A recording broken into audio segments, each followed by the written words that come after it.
We are over 46,045. Coming up, we'll get a look at the weather forecast. Warm temperatures today in the mid-80s. KSL weather is next. KSL News Time, 9:02.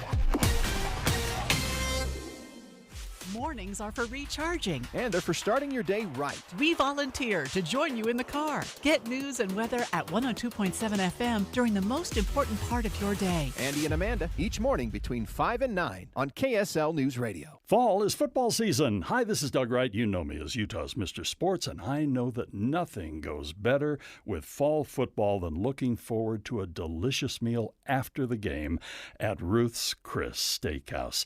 We're so fortunate we've got two locations, one in the heart of downtown Salt Lake City at 275 Southwest Temple, or of course up in the Park City area at Hotel Park City. You can count on the meal prepared perfectly to your tastes. Each and every steak is served sizzling hot on a 500-degree plate, and if you happen to not be in the mood for steak, their entrees are incredible, from seafood to poultry. Sometimes they have specialty entrees on the menu, and of course their desserts are legendary, and the side dishes that you pass around the table to share are wonderful. Ruth's Chris Steakhouse. It's fall. It's time to enjoy football and a delicious meal from Ruth's Chris. Finding great candidates to hire can be like, well, trying to find a needle in a haystack, but not with ZipRecruiter. Its powerful technology actively finds and invites qualified candidates to apply to your job. So while other companies might deliver a lot of hay, ZipRecruiter finds you the needle in the haystack. See why 4 out of 5 employers who post a job on ZipRecruiter get a quality candidate within the first day. Try ZipRecruiter for free at ZipRecruiter.com/free. That's ZipRecruiter.com/free. Mint is still $15 a month for premium wireless. And if you haven't made the switch yet, here are 15 reasons why you should. 1, it's $15 a month. 2, seriously, it's $15 a month. 3, no big contrast. 4, I use it. 5, my mom uses it. Are you playing me off? That's what's happening, right? Okay. Visit mintmobile.com/radio. Upfront payment of $45 for 3-month plan, $15 per month equivalent required. New customer offer first 3 months only. Then full price plan options available. Taxes and fees extra. See mintmobile.com. Step back in time and discover treasures from every era at Duke's Jewelers Estate Jewelry Trunk Show. Join us September 26th and 27th for a rare chance to shop one-of-a-kind pieces spanning over 200 years of design. From the romantic curves of Victorian jewelry to the flowing artistry of Art Nouveau, the refined elegance of the Edwardian era, and the bold geometry of Art Deco, you'll find history's most iconic styles all in one place. Whether you're drawn to the playful charm of retro designs, the sleek lines of mid-century classics, or the nostalgic sparkle of modern vintage, there's something waiting to tell your story. But remember, this event happens just one weekend a year, and these pieces are truly one of a kind. When they're gone, they're gone. Don't miss the Estate Jewelry Trunk Show, September 26th and 27th at Duke's Jewelers Springville. Duke's Jewelers, where history, artistry, and elegance come together. Traffic and weather together, brought to you by Mountain America. Turn everyday spending into an extraordinary escape. And here is Heather Kelly. Well, anybody exiting Hill Air Force Base trying to head westbound on 700 South, that's SR 193, you will be stopped right at I-15 due to a rollover crash that's blocking all westbound lanes, and it is causing quite a bit of delay in the area. We also have a crash in Orem. This is on Center Street at 220 West. That's Garden Park Drive. That is blocking traffic both eastbound and westbound on Center Street. And then we still have plenty of crashes northbound I-15 in Provo just before the S-curves heading into Orem. And the one that was on 5600 West, 700 South in Salt Lake, that just cleared a couple of minutes ago. Save up to 25% on a new Bernina machine and trade in yours any brand or condition. Days for Bernina, St. George and Provo. Discounts on all new Berninas. 48 months, no interest, limited offers. Heather Kelly in the KSL Traffic Center. Today will be sunny with some light wind. Expect highs in the mid-80s. Right now, it's sunny and 70 degrees. I'm Amanda Dixon from the KSL Common Spirit Health Studios. Listen online at kslnewsradio.com. We are Utah's news, traffic, and weather station. The all-new Inside Sources. Inside Sources. Your inside access to the people and policies shaping Utah's future. Here are Greg Skordas and Holly Richardson on KSL News Radio. A manhunt continues today after a brutal murder which occurred yesterday right in our south campus of Utah Valley University in Orem, Utah. A speaker was there, conservative activist Charlie Kirk was speaking to an audience in an amphitheater there of about 3,000 people when he was shot in the neck. Original reports that we were getting, Holly, right after our show ended yesterday was that he was shot, that he was taken into the hospital. He was later pronounced dead, and police are still trying to find a suspect. It's been, 20 hours now. But the manhunt continues, and the FBI even spoke this morning about what they're doing and what they're looking for. And so I think that they're closing in on a suspect. They did give an update. It was a kind of an early morning press conference, like 7 o'clock in the morning. And here's a little bit about what they said. Maybe. Well, we can talk about it. I don't have that. Okay. Look, so it happened right after our show ended yesterday and then just the rest of the day, right? And one of the things I think that happened is that with the advent of social media, I think my kids knew that he was likely dead. I was pretty sure he had passed away before we got official confirmation because of the videos that circulated so quickly. I mean, for good or ill, right? It went viral so quickly. And with 2,500 or 3,000 students there, this is something that can just, the trauma of it, right? I'm in a neighborhood group, and we live in Utah County, so we live up in the northern part. It's not like we live like right next door to UVU, but several of my neighbors had friends who were on campus. They were terrified until they could hear from their friends and their kids.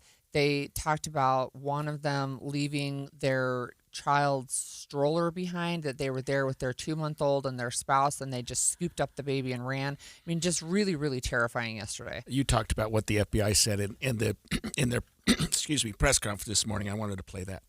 Suspect blended in well with a college institution. We're not releasing many details right now, and we will soon.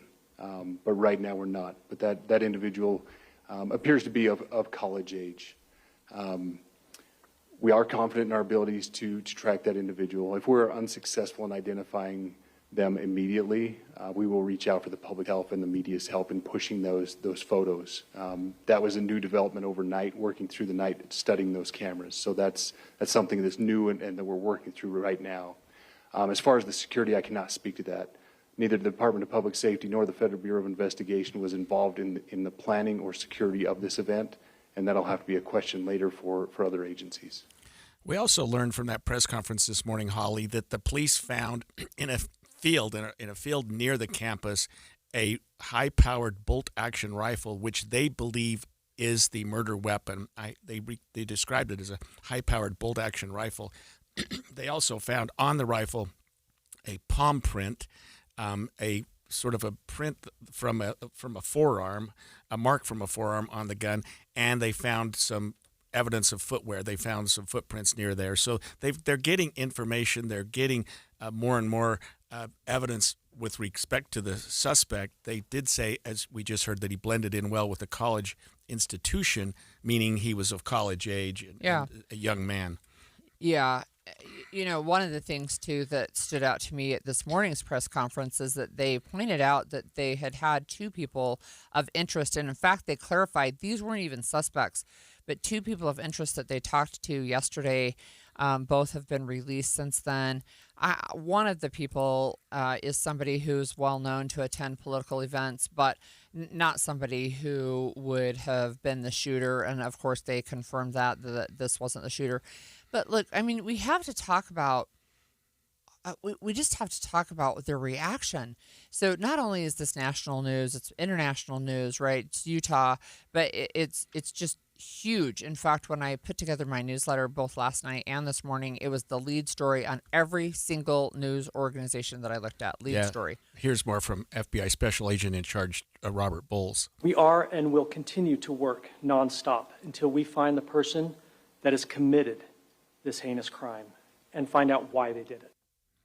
Yeah, and the whys are always what people want to know, but we need to catch that person. And with the FBI and with our own Department of Public Safety here in Utah, I'm confident that will occur. They're very good. It is troubling, and I don't blame anyone with respect to the law enforcement community, but it was a big venue. There were thousands of people there. He was up on the roof. There's so many people with cameras and cell phones and information that is being gathered, and I'm sure that the investigators are just being flooded with all this right now, but they are getting more and more information as it continues. I sort of half expected to wake up this morning and say they've got a suspect in custody.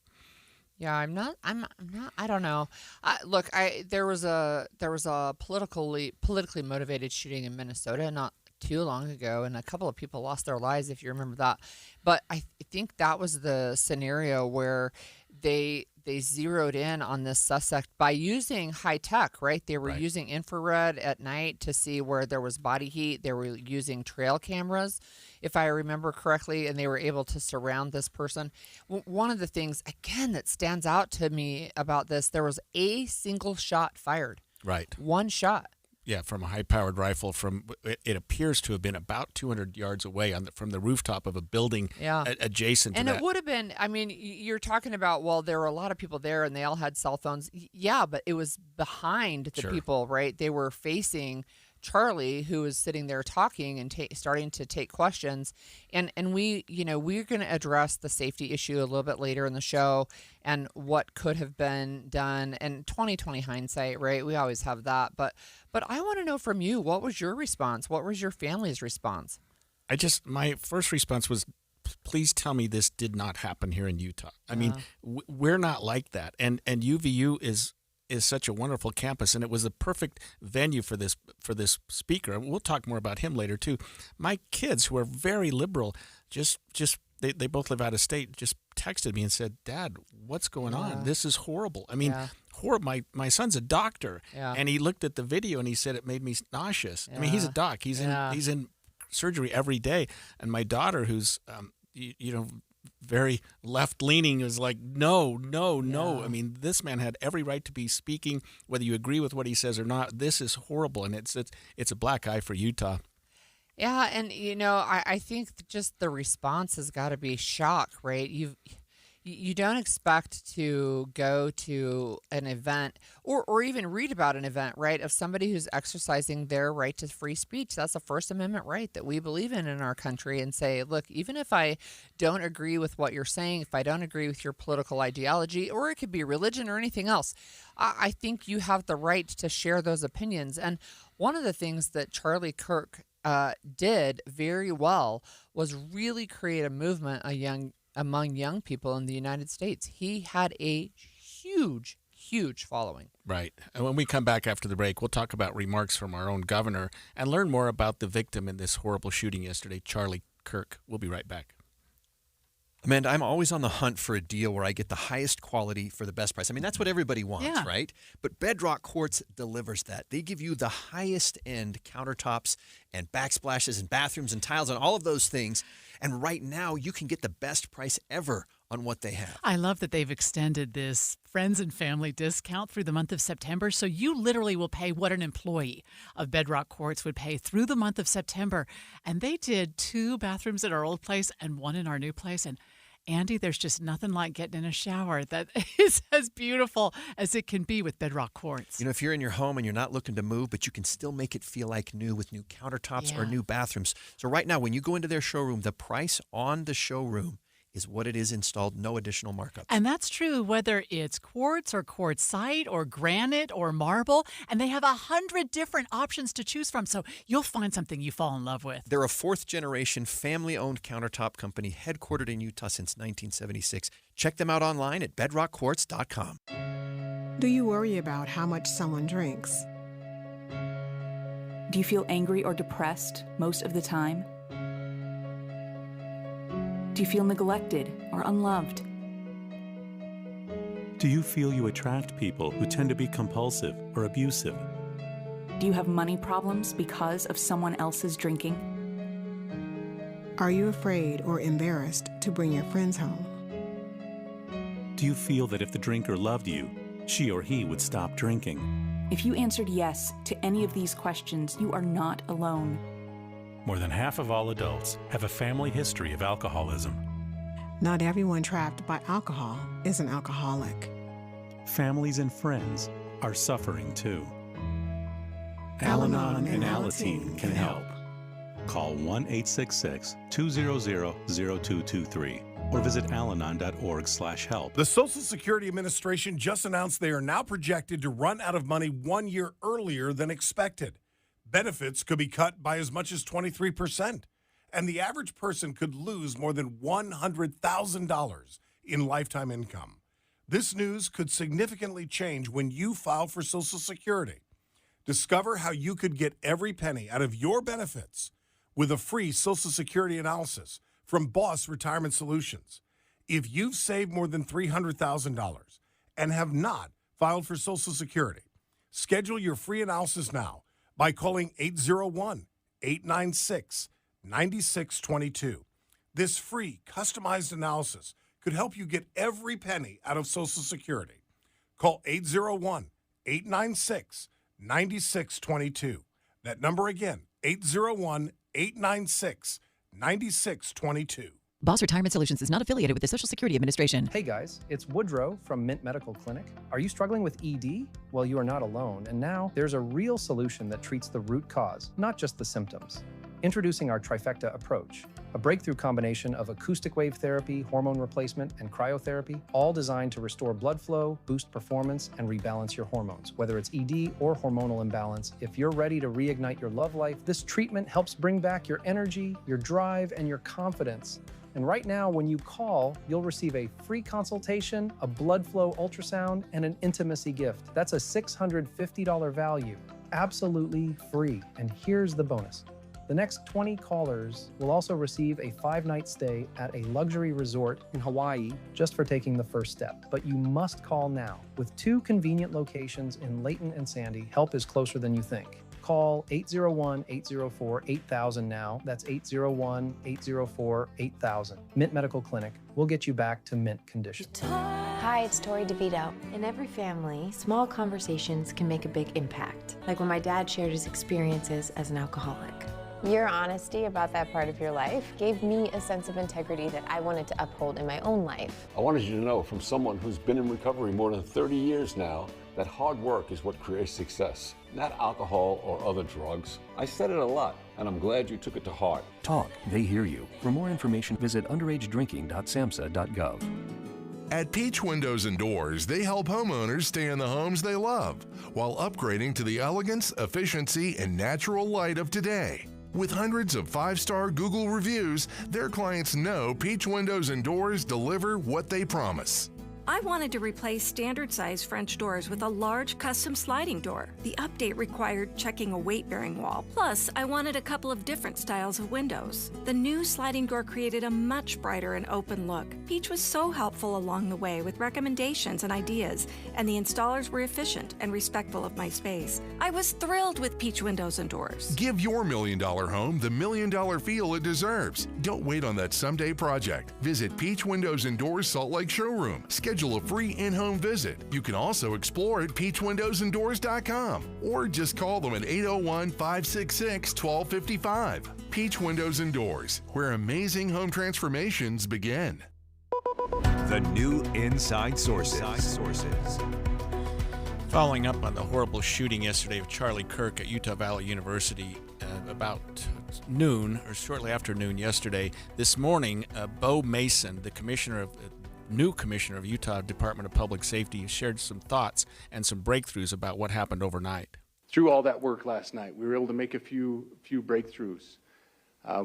We were able to track the movements of the shooter. Starting at 11:52 a.m., the subject arrived on campus, shortly away from campus. We have tracked his movements onto the campus, through the stairwells, up to the roof, across the roof to a shooting location.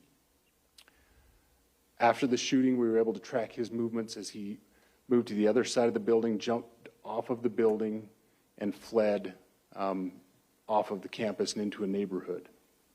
Our investigators have worked through those neighborhoods, contacting anybody they can with doorbell cameras, witnesses, and have thoroughly worked through those communities, trying to identify any leads. We do have good video footage of this individual. We are not going to release that at this time. We are working through some technologies and some ways to identify this individual. If we are unsuccessful, we will reach out to you as the media and we will push that publicly to help us identify them. But we are confident in our abilities right now, and we would like to move forward in a manner that keeps everyone safe and moves this process appropriately. You know, first of all, you could see this morning at 7 a.m. that they really had pulled an all-nighter. They really had been working on lots of different angles. And I think yesterday, as I was listening to KSL's coverage of the shooting, that there were so many videos taken of this, right? That they're not only can they piece together from what they're looking at with security cameras and things, but they had lots and lots and lots of videos from witnesses who were there, the students and other people who were there to listen to Charlie Kirk. Yes, and we've got KSL News Radio's Adam Small, who's been following this from the beginning. Adam, thanks for joining us this morning. Yeah, good morning, guys. Tell me what you've learned this morning. Were you at the press conference? Yes, I was. So I've been here since about 4:30 in the morning. You get here, it's dark out, and just the circle in front of the front entrance of campus right off of University Parkway is just completely jam-packed with, police cars. You can tell they'd been here all night. I saw officers coming in and out of the building there, just their temporary command center. You could tell they'd been working through the night. And then also media from not even just all over the country, all over the world. There were reporters with BBC in this press conference at 7 a.m. It's unlike anything I've ever seen since working here. But we got some updates, and, the campus itself is quiet. Obviously, it's shut down for the rest of the week. But you can see the investigation is still very active. I'm out in front of the fountains out of the front of campus where you see the crime scene still blocked off with yellow police tape. You can still see the Turning Point USA term escapes me right now, but the thing that Charlie was sitting under still overturned and just police blocking off the area. It's still an active scene, just less people around and less chaos than yesterday. So, Adam, as you were reporting yesterday, what did you see? Were you down there when people were trying to get away? So I wasn't, because I ended my shift at noon, but I basically got on social media. I was out, doing something, and I got on my phone maybe an hour or so after the shooting, and I was on X. I like to go on there a lot, and I just start to see Charlie Kirk's been shot, and I'm like, what in the world is going on? So I start, and going down that rabbit hole, I actually saw the video that made the rounds on social media, very graphic, something you obviously can't unsee. But it really put into context the trauma that I can only imagine all the people that were at this event are feeling after having heard that gunshot, seen Charlie go down like that. It was horrifying. There's no other adjective I can use, but it was chaotic. I listened to our reporting on Jeff Kaplan's Afternoon News, so I could kind of get stuff in my mind because I knew I'd be down here talking about it today. I've covered a lot of gruesome stories in my career, but this one just feels very unique and very just awful. It hits you at home. And Adam, I think that was really spelled out well with the Commissioner of Public Safety, Bo Mason, when he spoke this morning. He spoke, and I've heard him before. He's been a law enforcement officer for over 20 years, but he had some serious emotion in his voice, and you could tell he was really upset. And then the special agent from the FBI, Robert Bowles, gets up, and he's sort of the same way. That press conference had to be really moving today. Yeah, it was. When you see law enforcement officials show emotion, I think that really encapsulates at any time how gruesome any given case is, because police go face-to-face with things that most of us will never see in our lives, and they have to learn to cope with that and in a way, I think, get used to it. I don't know if that's necessarily the right term, because obviously, like, they're human beings. It affects them. Every single case affects them individually, I'm sure. But I think they learn how to deal with that gruesomeness and that trauma over time. So when they show that emotion, and like we're talking about, Bo Mason's been in the department for about 20 years, like that really encapsulates how awful this was. And I think you see from people that we've interviewed, and obviously the videos on social media, having unfortunately seen that myself, this was gruesome. It was horrifying, and it was something that I feel deep down in my own heart. I feel so bad that thousands of people had to witness firsthand. Yeah, we're going to talk about trauma a little bit later in the show, but I'm also worried about people who are reporting on it. I know that there were people there who were firsthand, very close to the shooting, and then spent the rest of the day talking about it. That's really rough, right? I wonder if you could just tell our listeners what we know, and we've been talking about it, but what do we know about the investigation so far? Yeah, so that press conference provided some really critical updates. So the good news is, well, good news and bad news. Bad news is they have not found the suspected shooter yet, but the good news is the best way I can describe it is they believe that they are hot on that person's trail. They have tracked that shooter's movements. They know when that person arrived on campus, what they were wearing. Obviously, we know that the early reports indicate that the shot came from the top of the Lossy Center. And then from there, police are saying that person fled the scene, jumped off the building, and then went into a nearby neighborhood. They also found what they believe was a bolt-action rifle. They found that in a wooded area, so they have the gun. They also have a palm print, a shoe imprint, forearm imprints. They have evidence they're working on, and they also have video footage of the alleged shooter. So while they have not found this person yet, police say they are confident that they will, and that's why they're not sharing that footage publicly, because unless the trail runs cold and they need the public's help, they might release it. But at this point, they say we're confident. They want to preserve the integrity of the investigation. Obviously, they want to make sure to do Charlie justice when the day comes that this likely goes to court, if they catch the suspect alive. So, yeah, that's where we're at right now. They're hot on their trail. Is the best way I can describe it. Thank you very much, Adam. That's KSL News Radio's Adam Small, who's live this morning at UVU. He mentioned Public Safety Commissioner Bo Mason, and he did share some thoughts and some descriptions of what they've learned about the suspect. The suspect blended in well with a college institution. We're not releasing many details right now, and we will soon. But right now we're not. But that individual appears to be of college age. We are confident in our abilities to track that individual. If we're unsuccessful in identifying them immediately, we will reach out for the public health and the media's help in pushing those photos. That was a new development overnight, working through the night, studying those cameras. So that's something that's new and that we're working through right now. As far as the security, I cannot speak to that. Neither the Department of Public Safety nor the Federal Bureau of Investigation was involved in the planning or security of this event, and that'll have to be a question later for other agencies.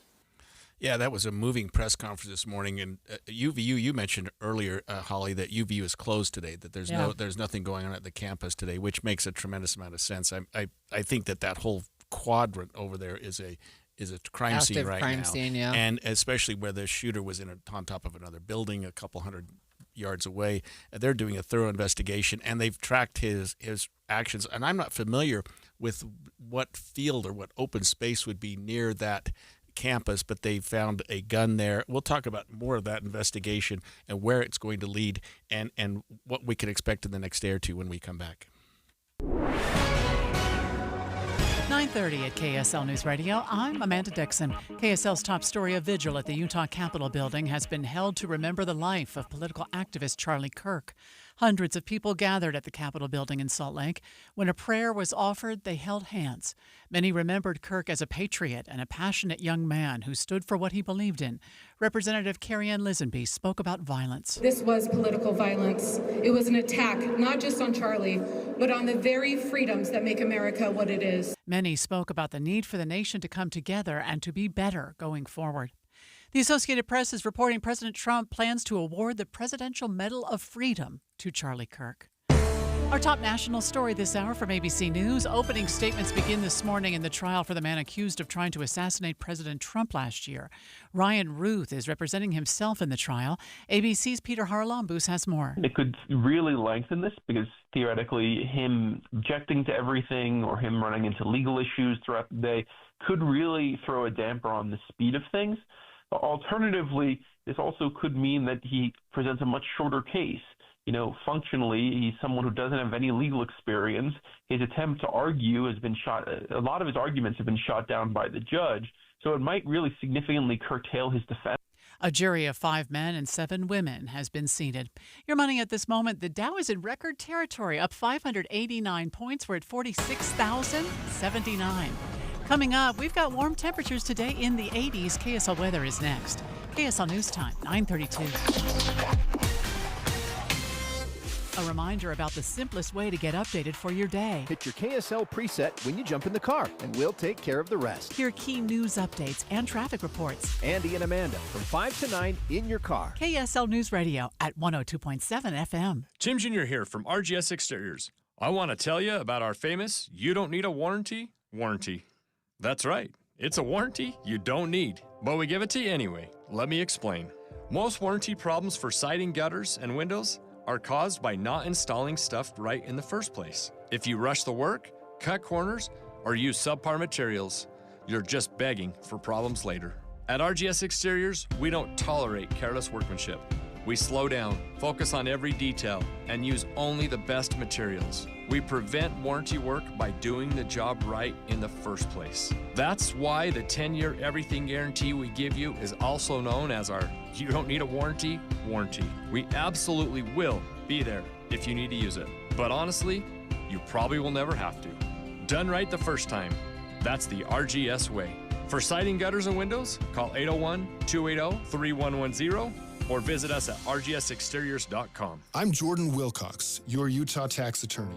When life gets overwhelming, some things tend to fall by the side. I'm Carlos Sanchez from Draper, Utah. I was managing a business, helping out a business, doing paperwork and getting paid, and my wife got sick. We filed taxes, but then we got audited. And when I went and talked to the IRS, they didn't give me any choice. The IRS pretty much said, "This is what you owe us.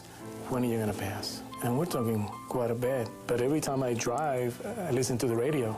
Jordan Wilcox, Jordan Wilcox. So I figure there's a reason this guy's on the radio. So I called him.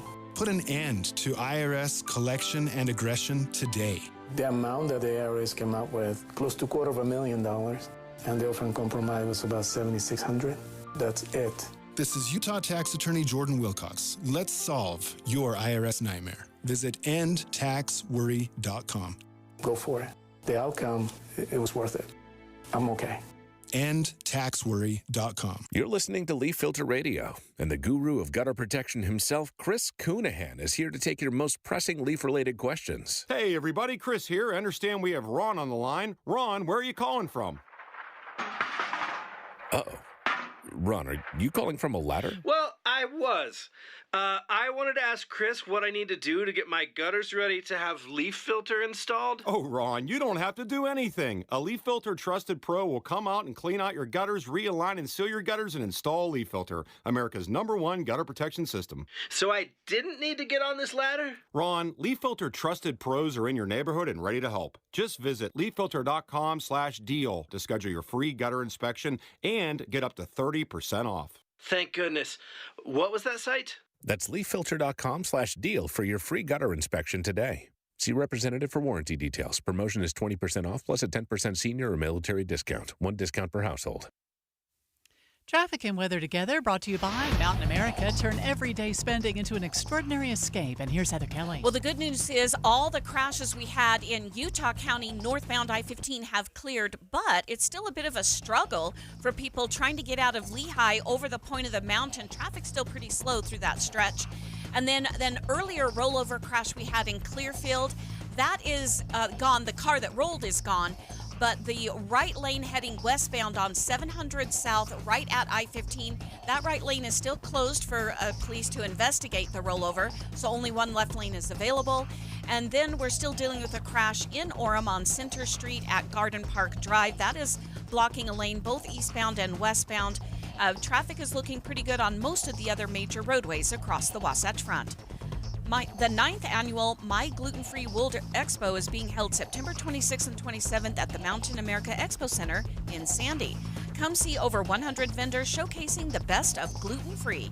Heather Kelly in the KSL Traffic Center. Sunny with a light wind today, highs around 84. Right now it's 73 degrees. I'm Amanda Dixon from the KSL Common Spirit Health Studios. Listen online at kslnewsradio.com. We're Utah's news, traffic, and weather station. The all-new Inside Sources. Your inside access to the people and policies shaping Utah's future. Here are Greg Skordas and Holly Richardson on KSL News Radio. This morning, as we were preparing for the show at 7 a.m., law enforcement officers and FBI agents in Orem, Utah, held a press conference to talk about what they had learned with respect to the murder of Charlie Kirk. FBI Special Agent in Charge Robert Bowles spoke about some of the evidence that has been found. Following yesterday's tragic shooting of Charlie Kirk, FBI agents have been working around the clock in coordination with our law enforcement partners. We are and will continue to work nonstop until we find the person that has committed this heinous crime and find out why they did it. This morning I can tell you that we have recovered what we believe is the weapon that was used in yesterday's shooting. It is a high-powered bolt-action rifle. That rifle was recovered in a wooded area where the shooter had fled. The FBI laboratory will be analyzing this weapon. Investigators have also collected footwear impression, a palm print, and forearm imprints for analysis. So let's talk about that a little bit for a minute here. We do have an expert who's going to talk to us in just a minute, Chris Bertram, former law enforcement officer. But the significance of what I just heard, a high-powered bolt-action rifle, is not what we've typically come to know as an assault rifle. Right. And usually when you have an assault rifle, they'll say that. A high-powered bolt-action rifle is kind of what we used to hunt deer with, and people still do. I mean, it's the standard rifle that's made. There's a 30-06. They're different, 9mm Mauser. There are all kinds of bolt-action rifles. It's a distinctive rifle, and I assume that it had sights on it, a scope or something like that. But they mention that because because we always assume assault rifles are used in these instances. They also said that they found footwear. In other words, they found a footprint. They found something on the ground that's going to be significant to them, and a palm print. And I would say this about a palm print, that none of us have our palm prints in a database. Right. I've never had my palm print taken. I've had my fingerprints taken to take the bar and things like that. But a palm print is valuable in this respect. And the footwear and the forearm mark are, they don't tell you who the suspect is, but if there is a suspect, they give you comparative evidence that you can use. So in other words, if they do find a suspect and they get a palm print off of that individual, they match it with what was found on the rifle, then it's incredibly helpful. Yeah. Or they can match the size of his footprint to that was found near the scene, or the mark from the forearm, and get those corroborative evidence that would be very valuable. But they've got to get the suspect first. They also said this, and I don't know even how they have this information, and we heard this earlier with the public safety commissioner, that he blended in well with the college institution. He was of college age, and we don't know how they know that.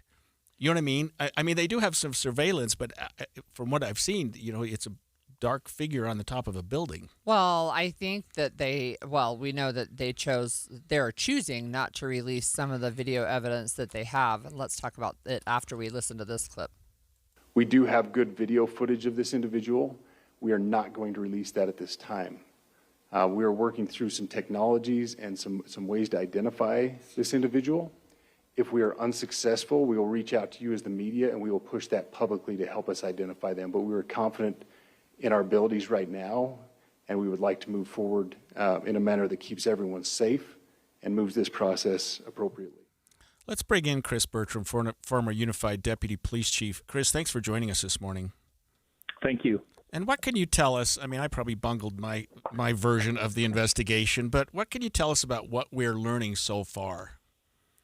Greg, I think you represented a lot of things. I think there's just more to be developed in the fact that as I agree with Holly, I think they've got video that is probably pretty telling as to who this subject is, and they're just holding that back, hoping that they can identify him before asking for the public's help. I think the fact that they put out some of that information, they're looking for the public to think about something that they either saw or some conversation they had with somebody that will help develop a lead for law enforcement to go and follow up on today. I have a couple of questions, and one of them is this individual has been identified as a male. They're saying blended in, but they're not releasing the video.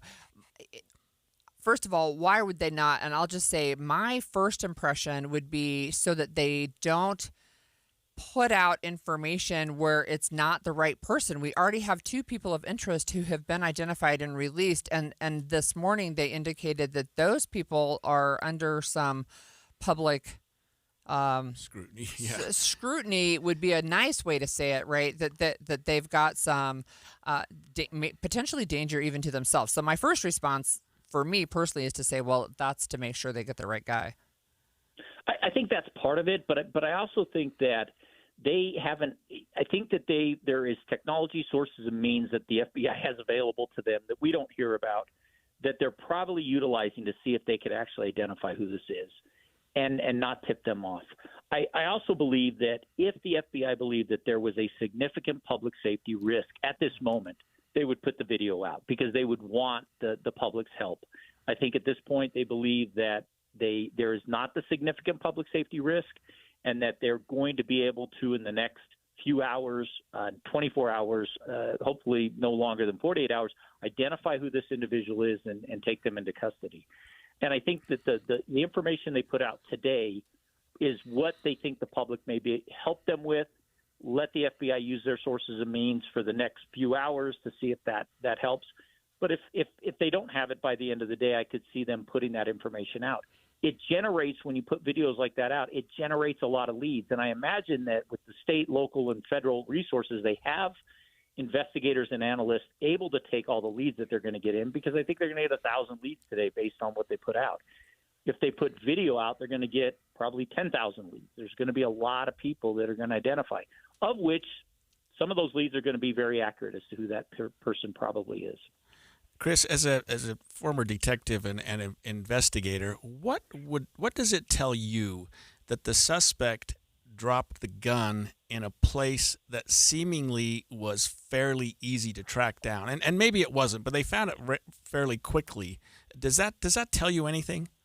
It shows me a few things. One, it may have been they may have been disorganized in the sense that they thought that they could leave it in that place and that it wouldn't be discovered. They could come back later and recover it. The other thing is they may have panicked.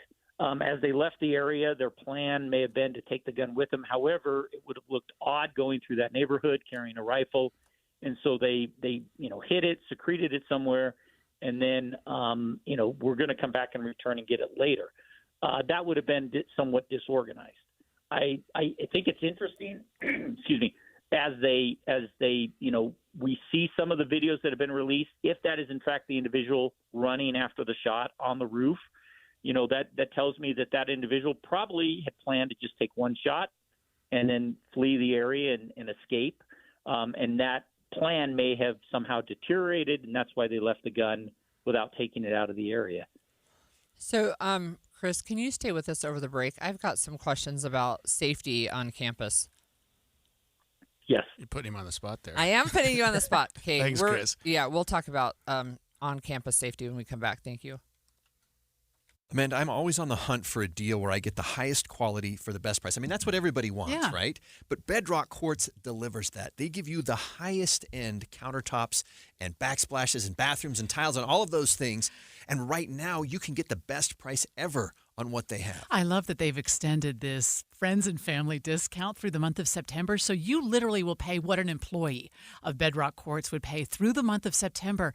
And they did 2 bathrooms at our old place and 1 in our new place. And Andy, there's just nothing like getting in a shower that is as beautiful as it can be with Bedrock Quartz. You know, if you're in your home and you're not looking to move, but you can still make it feel like new with new countertops or new bathrooms. So right now, when you go into their showroom, the price on the showroom is what it is installed, no additional markup. And that's true whether it's quartz or quartzite or granite or marble. And they have 100 different options to choose from. So you'll find something you fall in love with. They're a 4th-generation, family-owned countertop company headquartered in Utah since 1976. Check them out online at bedrockquartz.com. You trust us for news and information in your car. Now trust us at home. KSL News Radio has you covered, keeping you informed on the latest breaking news, weather, traffic, sports, and more. Listen on your Amazon Echo or Google Home device. Just say, Alexa, open KSL News Radio. Or listen on the KSL News Radio Listen app. Text the word app to 57500. KSL News Radio. We have you covered. No parades, no confetti, just quiet wins that changed everything. Real people, real results. Soda weight loss works. Just ask Ramon. Tying my shoes without grunting, taking stairs without gasping, running around with my kids without needing a break. That's what Soda gave me. In 16 weeks, I dropped 82 pounds. Let that sink in. He lost 82 pounds. That's amazing. Think about all that weight lifted off your bones. I owe my life to Soda. That's not hyperbole. With Soda, you don't feel alone. You get your own nutritionist guiding you every step along the way. What are you waiting for? Just imagine your friends and family's reactions when you show up at holiday parties 30, 40, 50 pounds lighter. Get started now for the best season of your life with our partner program. Because when you join now, your partner joins for free. Go to SodaWeightLoss.com. SOTA stands for state of the art. SodaWeightLoss.com. SodaWeightLoss.com. Soda is, say it with me, state of the art. Do you know why more homeowners choose Any Hour Services for help when it's time to replace their air conditioners? What's up, everybody? I'm Mike Wilson with Any Hour Services, and the main reasons people choose Any Hour Services is because of our people, processes, and convenience. People tell us all the time that there's just something different about having an Any Hour Services technician in their home. That's why most of our over 18,000 Google reviews mention our technicians by name. Another reason is our 7-step install process that we call the Any Hour Difference. It all starts with the needs analysis, where you explain what you like and dislike about your current system. This helps us design and size a system that fits your comfort and efficiency preferences as well as your home's airflow requirements. As for convenience, most of our installs are completed in one day. We also have flexible, no money down financing options available, even if you've been told no in the past. So if you've been thinking about getting a new air conditioner, call Any Hour Services and schedule a free estimate today. Google Any Hour Services or schedule online at anyhourservices.com. No one helps more homeowners than Any Hour Services. If you're 55 or older and into that whole saving money thing, T-Mobile has an exclusive phone and internet bundle just for you. Right now, get 2 unlimited phone lines plus 5G home internet for just $30 each per month with AutoPay, plus taxes and fees. And with 5G home internet, setup is easy with just 1 cord and no technician needed, which is great if you're also into that whole keeping it simple thing. Switch now and experience the best mobile network in the U.S. Visit your local store to start saving. T-Mobile, it's better over here. Based on analysis by Ookla of speed test intelligence data Q4 2024 to Q1 2025, Ookla trademarks used under license. Unlimited on our network. Customers on voice plan may notice speeds lower than other customers and further reduction if using more than 50 gigs a month due to data prioritization. Video streams and SD on this plan. Home internet pricing after $20 a monthly bill credit plus $5 per line without autopay. Debit or bank account required. See 5G device coverage and access details at T-Mobile.com. Come on, the meeting's already started. Sometimes it's important. Last call, boarding gate number 9. Sometimes it's urgent. Tripper alarm. Sometimes it's vital. Hospital treatment within 1 hour of a stroke can prevent lifelong disability. If you notice someone experiencing sudden weakness on one side or having a problem speaking, walking, or seeing, call 911 fast. Stroke. Know the signs. Act in time. A message from the National Institute of Neurological Disorders and Stroke. When you need the financial products and services for every stage of life, Cypress Credit Union is there for whatever the future holds. Visit cypresscu.com today. Inside Sources. We've been talking this morning about the shooting and killing yesterday of Charlie Kirk, a conservative influencer who was speaking on the Utah Valley University campus. And we have with us on the line Chris Bertram, a former Unified Deputy Police Chief. And we were having this conversation, Chief Bertram, about security and what we know. I have a couple of questions. One of them is, security on campus in general. So I understand that UVU does not allow open carry on campus, and that even if they did, you can't just walk around with a rifle on your shoulder. So I'm wondering, do you have any sense that this person maybe would have stashed their rifle on the roof? There's always the possibility because, when you look at that campus, large campus, open campus, our campuses are kind of built not for security. They're built for welcoming and to bring our students in and other people in to enjoy the campus. So there's a possibility that, prior to this, that they put the rifle up there. What's interesting is they took the rifle with them and then, got rid of it. And so one has to wonder, was this an individual that was familiar with the campus, familiar with roof access, maybe it worked on staff or, was a student there, or did they just pre-plan and do pre-surveillance and knew what they were going to do and where they were going to do it, which would have then they would have had to have knowledge of where Charlie Kirk was going to set up, how the venue was going to be set up, which could have been done through pre-surveillance or could have been done through prior knowledge of what was going to be on that campus at that time. Chris, we don't know a lot yet about what level of security UVU provided at the time, and I assume that it's the kind of event that we wouldn't necessarily expect something like this to occur. But given the fact that it was outdoors, what would you have expected UVU to have provided, just in your own experience? And I don't want you to be critical of them at all. Just what would you have expected? No, I think that is going to be a discussion in the future. But I would expect that there was a risk assessment done, both by Charlie Kirk's team and by the University of Utah Police, in conjunction with the state police. We have the state SIAC, the State Information and Intelligence Center. We have federal partners. I would imagine that the FBI would have weighed in if they knew of any actionable threats, that they would have done a risk assessment and then determined what they needed. The chief said that he had uniformed officers, about 6 of them there. They had plainclothes officers there. I'm not sure if they had, potentially state police from their intelligence unit or the FBI, if they saw something. I would imagine with Utah County and Utah Valley University, that risk assessment probably came in pretty low. That Charlie Kirk was in an area that not a high risk, I would believe.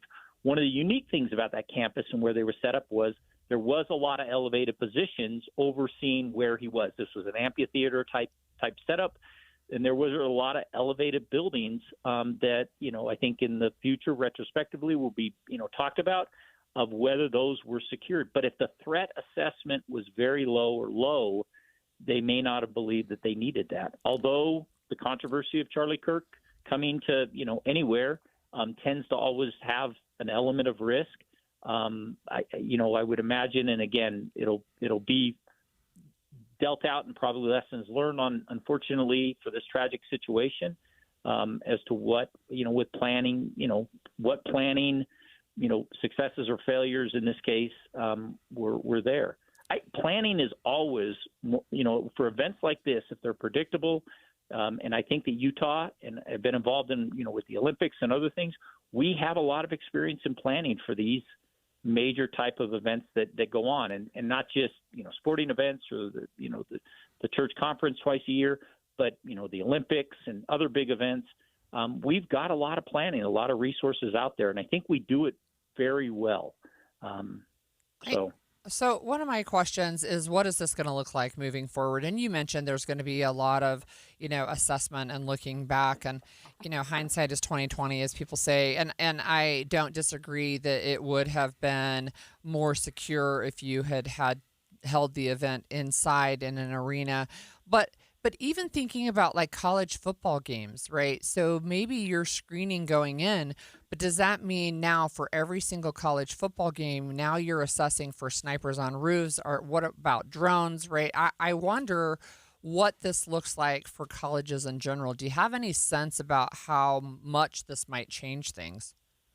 Yeah, I always say when the need is high, when things are, apparent to us, we take a lot more action. And so I would say immediately going forward, yes, Holly, they're going to make some big changes. Elevated positions and drones and other things are going to be looked at, even for these speakers. Enough counter counter-tactical units will probably be something that they keep in mind. I mean, that you have the ready response teams.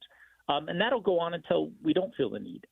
Today is an anniversary of something that was definitely on our mind in the first few years after it, but sometimes fades. And, I think that happens in a lot of respects that, I say it not that complacency is the architect of our downfall. Sometimes that happens, but right now the need is high, and I can imagine that across this country, especially on college and university campuses, when they have speakers of this level, there's going to be a lot more. Chris, I want to play you a soundbite about Charlie Kirk's own security detail. This is from ABC's Brad Garrett, and I want you to listen to it, and then I want to ask you your thoughts. I mean, it's not really realistic to throw snipers on top of roofs. You're talking about somebody that's not a public official. They're not protected. He's a private citizen. Yes, he's close to President Trump, etc. And he had a security detail. But to add snipers on roofs, I mean, he, in reality, his security detail would have had to convince the local police to put their SWAT snipers on the roof. And if without intel, I'm not sure that's realistic to do. But I think this is another example of that. It may drive these public forums into an indoor setting. At least you can control what we're talking about, which is, somebody shooting Mr. Kirk, from a sniper position. Chris, do you agree with that, or do you want to comment about that? I agree with most of what he said. I mean, the fact is, if intel drives it, if there is intel that's actionable intel that says that there is a threat, things change. You add more, you bring it, like you said, inside where you can control things better. Charlie Kirk was very much an outdoor person when it was available.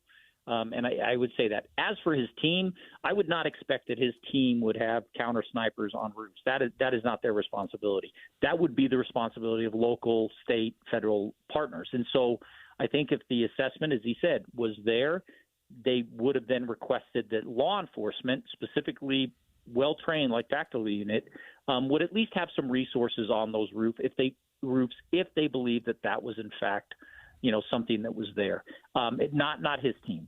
And so I think that it is, I think that's the imperative, is that we understand that if there's a threat and you want to secure those elevated, or at least put eyes on those, elevated positions, that would be the local state law enforcement. And keep in mind that you don't have to put necessarily a tactical team up there. If you had one or two individuals on roofs, law enforcement, that's a deterrent in itself. And we find that just those basic deterrents, an officer standing, uniform presence, can be a deterrent. Yeah, thank you so much for joining us today. We've been speaking with Chris Bertram, former Unified Deputy Police Chief. One of the issues with risk assessment and looking at death threats is, unfortunately, they have become so common that I think it's probably hard to tease out which ones you need to take seriously. Now, we don't know anything about whether Charlie Kirk was receiving a specific death threat from the person who ended up shooting him, but I can tell you that elected officials get them all the time. And I just saw on LinkedIn yesterday that Clint Betts, who is the CEO of Silicon Slopes, talked about receiving death threats because A, he didn't invite enough women to speak at his conference. B, he invited people that people didn't like, right? So even he is getting death threats, and he said something's really broken about that. Yeah, and I want to be clear that we're not trying to play Monday morning quarterback. I mean, I assume that the authorities down there, law enforcement in Utah County, at UVU, Orem City, did everything they could and did a very good job. So we're just reevaluating and looking at what happened and maybe what might happen in the future. When we come back, we're going to talk to Deseret News reporter Brigham Tomko, who actually spoke with Charlie Kirk just 3 weeks ago, and learn what he said. KSL FM Midvale. KSL Salt Lake City. From the KSL Common Spirit Health Studios, this is KSL News Radio, Utah's news, traffic, and weather station. 10 o'clock at KSL News Radio. I'm Amanda Dixon. KSL's top story: the Department of Public Safety says they have not identified the person who shot and killed political activist Charlie Kirk at UVU, but they do have surveillance video of the person's movements around campus. Last night I communicated with Erica. The family's devastated. As a commissioner of public safety, as a father, as a husband, I can only imagine what that family's going through. They also recovered the rifle they believe was used in the shooting. It was found in some woods not far from campus. This morning, the White House announced President Trump plans to award the Presidential Medal of Freedom to Charlie Kirk. Our top national story this hour from ABC News. Today marks 24 years since the September 11th attacks. In New York City, loved ones of the victims at the Twin Towers are reading their names, sounding bells. As they have done every year since 9/11, memorial services and remembrance events are happening all across the U.S., including here in Utah. Your money at this moment, the Dow is up 566 right now to record territory of 46,056. Coming up, another breezy day before temperatures dip. KSL weather is next. KSL News Time, 10:01.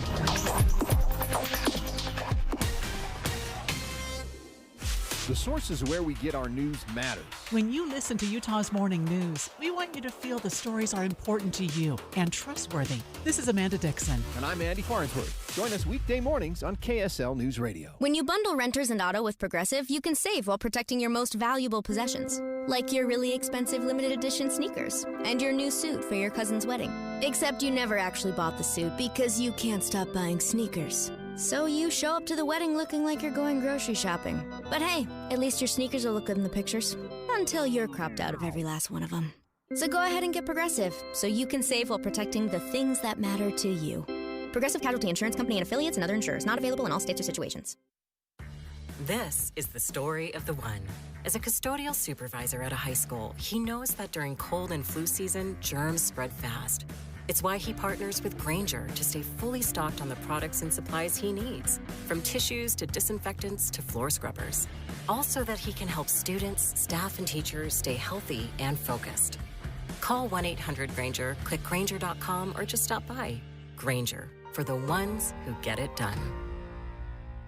If you've been quoted for a new furnace or AC and it felt more like a sales pitch than a solution, you're not alone. Many home service companies in Utah have been bought out by big corporations focused on profits, not people. At Your Service Pros is different. Locally owned, family operated, 5-star rated, and trusted by Utah families for over 20 years. Let them help you with their $49 furnace tune-ups, $39 electrical inspections, and $75 off electrical repairs. Because they know things are tight and want to help you prep your home affordably. Get a free second opinion because you deserve honest answers. If your system can be repaired, they'll fix it. If it needs replacing, they'll show you affordable options. Their goal is to earn your trust, not upsell you. Let At Your Service Pros be your pro and go-to for heating, air, plumbing, and electrical. Call 801-YOUR-PRO or online at atyourservicepros.com. At Your Service Pros, 801-YOUR-PRO. Let's go! You're still glowing, flirting, grooving. You still got it. But your immune system weakens as you age, making it harder to fight flu, pneumococcal pneumonia, RSV, and COVID-19. Vaccines are a key part of any health routine and help strengthen your immune response.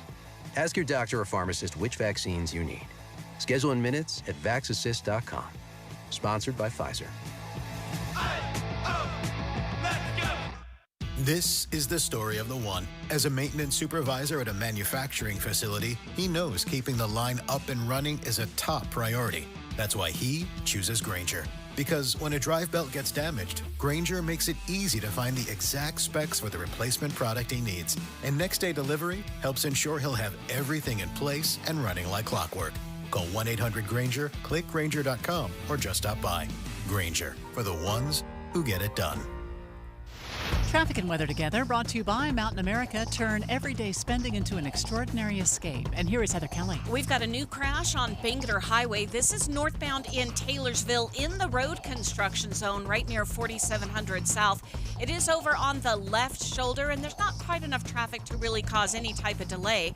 Where we still have some slowdowns, though, is northbound I-15 coming out of Utah County over the point of the mountain to Bangerter Highway.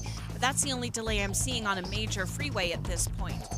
The BYU Department of Dance presents World of Dance, featuring BYU's finest ballroom, contemporary ballet, Native American, and folk dance ensembles. September 25th through 27th at the Marriott Center. Tickets at byuonstage.com. Heather Kelly in the KSL Traffic Center. We should reach a high today of 84 degrees, but it's going to stay breezy. 79 tomorrow, 77 on Saturday.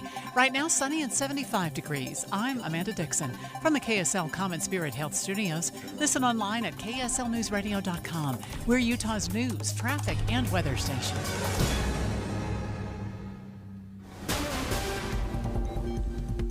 So we do have breaking news right now. We have the FBI who is asking for the public's help to identify a person of interest in connection with the fatal shooting of Charlie Kirk at Utah Valley University. They have released a picture on social media, and it is a white male. He does look youngish, in his 20s. He's wearing a long-sleeve black shirt, ball cap, sunglasses, a pair of jeans, and white tennis shoes. It looks like he's maybe climbing up the stairs in a stairwell. His T-shirt has on it, it looks like American flag and then something else. I'm not clear if it's an eagle or a gun. It's not sure. But they are asking for the public's help in identifying this person. You can call 1-800-CALL-FBI or digital tips. Go to FBI.gov. Digital media. You can anyway find that information online. So that has just been posted by the FBI in Salt Lake City. Just within the last few minutes, and Yep. they're actually fairly good photographs. We're lucky to have with us in studio this morning Brigham Tomko from the Deseret News, who actually interviewed Charlie Kirk not long ago. Brigham, what was the occasion that you did that? Was it in anticipation of him coming to Utah? This was before his visit to Utah was announced. I actually found that out as I was talking to some of his staff there at his Phoenix campus, where Turning Point USA has their headquarters. And so the occasion was I had, for about 2 months, been working to get access to Charlie Kirk because of the impact they had been having among young Republican voters in the country to highlight what they were doing and what his vision was for the future. So what did you find out from him? I mean, you posted yesterday on social media some of the comments that he made to you, and I could really relate with them. But what was it you found out from him?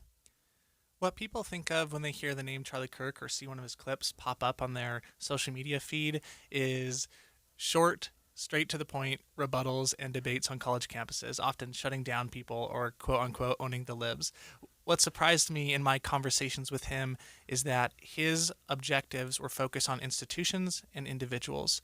He told me that his focus isn't provoking his political opponents, it's persuading young people to actually live more conservative lifestyles. And so if you read his book or if you go to his events, his focus was on young people getting married, going to church, having children. That was the kind of activism he prized the most. And then on the theme of institutions, he wanted Turning Point to become an institution that rivaled the New York Times, Harvard, and tech companies, he told me. And so throughout the conversation, and now this seems a lot more timely, is he wanted the organization to become something that outlived any of the faces of MAGA that became an activist infrastructure for decades. And it seems, Brigham, and you can correct me if I'm wrong, that Turning Point was really a vehicle for him to go to college campuses, to go see young people, to try to get energy with the younger generation with respect to the MAGA and other similar movements, correct? Exactly. And so the model that Turning Point USA developed over the last decade didn't really exist on the Republican side of the aisle beforehand. There are now around 2,000 college and high school chapters where they bring in conservative speakers, they register young voters, and that has around 850,000 members. And I guess the most visible piece of this is last election cycle, he visited over 60 campuses. He spent over 200 hours uploading the social media content of debates with students. And so that's what they're most known for. His following was really ginormous. Like, his numbers were just huge. He also was controversial. Did you have an opportunity to talk to him about any of the controversy surrounding him and some of his comments? Yeah, I did.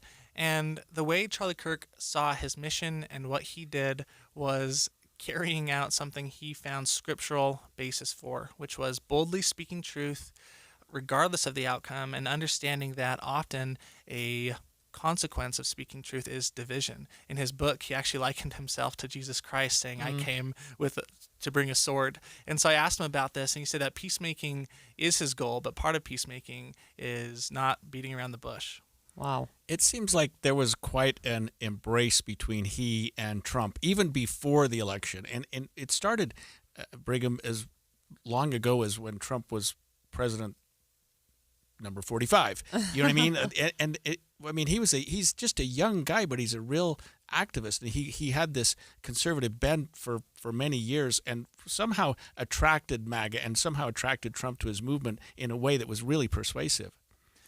He had a way to get people to trust him, even as an 18-year-old in 2012 when Turning Point USA started, and he was getting these Republican mega donors to support him. And in 2016, he ended up becoming close friends with Don Jr.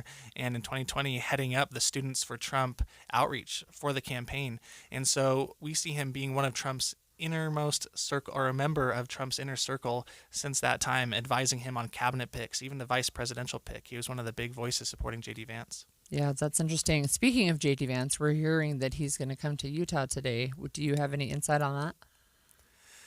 Only that we see people that are known across the country for being MAGA spokespeople coming to Utah. Turning Point representatives, J.D. Vance and others are coming here, and it's unfortunate. It's for such a tragic thing here in the Beehive State. Brigham, I'm looking at the TV screens behind you, and 3 out of 4 have pictures related to this incident, related to Charlie Kirk. We've had other shootings and other homicides and other things happen in our country within the last year. What was it about him that has drawn so much attention to him? Yeah, I think 2 things. So he is one of the most visible people on social media, period. Last year, his content was viewed 15 billion times across social media platforms, and different polling shows that 2/3 of Gen Z and millennial voters came across his content, and that influenced 1/3 of them to vote for Trump, according to Signal polls. And so not only is it his influence and just his omnipresence on the internet, it's also that his mission was free speech. It was open debate. Even if he said things that were offensive or polarizing, I think what this assassination has now brought into the forefront of the public conversation is whether as a country, that is a mission we all want to get behind. And so I think that's another reason why this is drawing so much attention. This is a moment of reckoning when it comes to free speech and just the campus political environment. So he was 31. He was just a few weeks shy of being 32, which is half our age. Yeah. But was he just really good at social media, or was it his message? Like, what was it that helped him catch fire? Because there's a lot of influencers on social media, that age group. They don't have billions of views. Mm-hmm. I think it's because he had been in this space for so long. There was a sense of authenticity, that he wasn't being opportunistic around a movement. He actually cared about reaching out directly to the youth. And the way you could see that is he didn't just jump on the trending headlines and make a career out of clickbait. He was on college campuses talking to students, like I said, for 200 hours a year. And so I think there was just a sense that he actually listened to young people and that he cared more about the movement than maybe some of the other pundits that make a career out of just stoking outrage. Yeah. Thanks, Brigham. That was Brigham Tomko from the Deseret News joining us this morning. And we talked about President Trump and his relationship to Charlie Kirk. And at a remembrance ceremony at the Pentagon for the 24th anniversary of the September 11th attacks, the president actually talked about Kirk. We miss him greatly, yet I have no doubt that Charlie's voice and the courage he put into the hearts of countless people, especially young people, will live on. And I've even heard that Trump credited him as one of the 4 or 5 people that were most responsible for him being reelected here in 2024. Yeah. Brigham spoke to us about Charlie knowing that you could build peace, but you sometimes cause division. Well, we're going to talk with Tammy Pfeiffer, who's leading the work of the Dignity Index that is working to ratchet down contempt and political speech. And she's going to join us on how we can move forward next. Cooler weather. What a relief, unless you have old drafty windows. Soon the heat will escape through the cracks and your energy bill is going to go through the roof.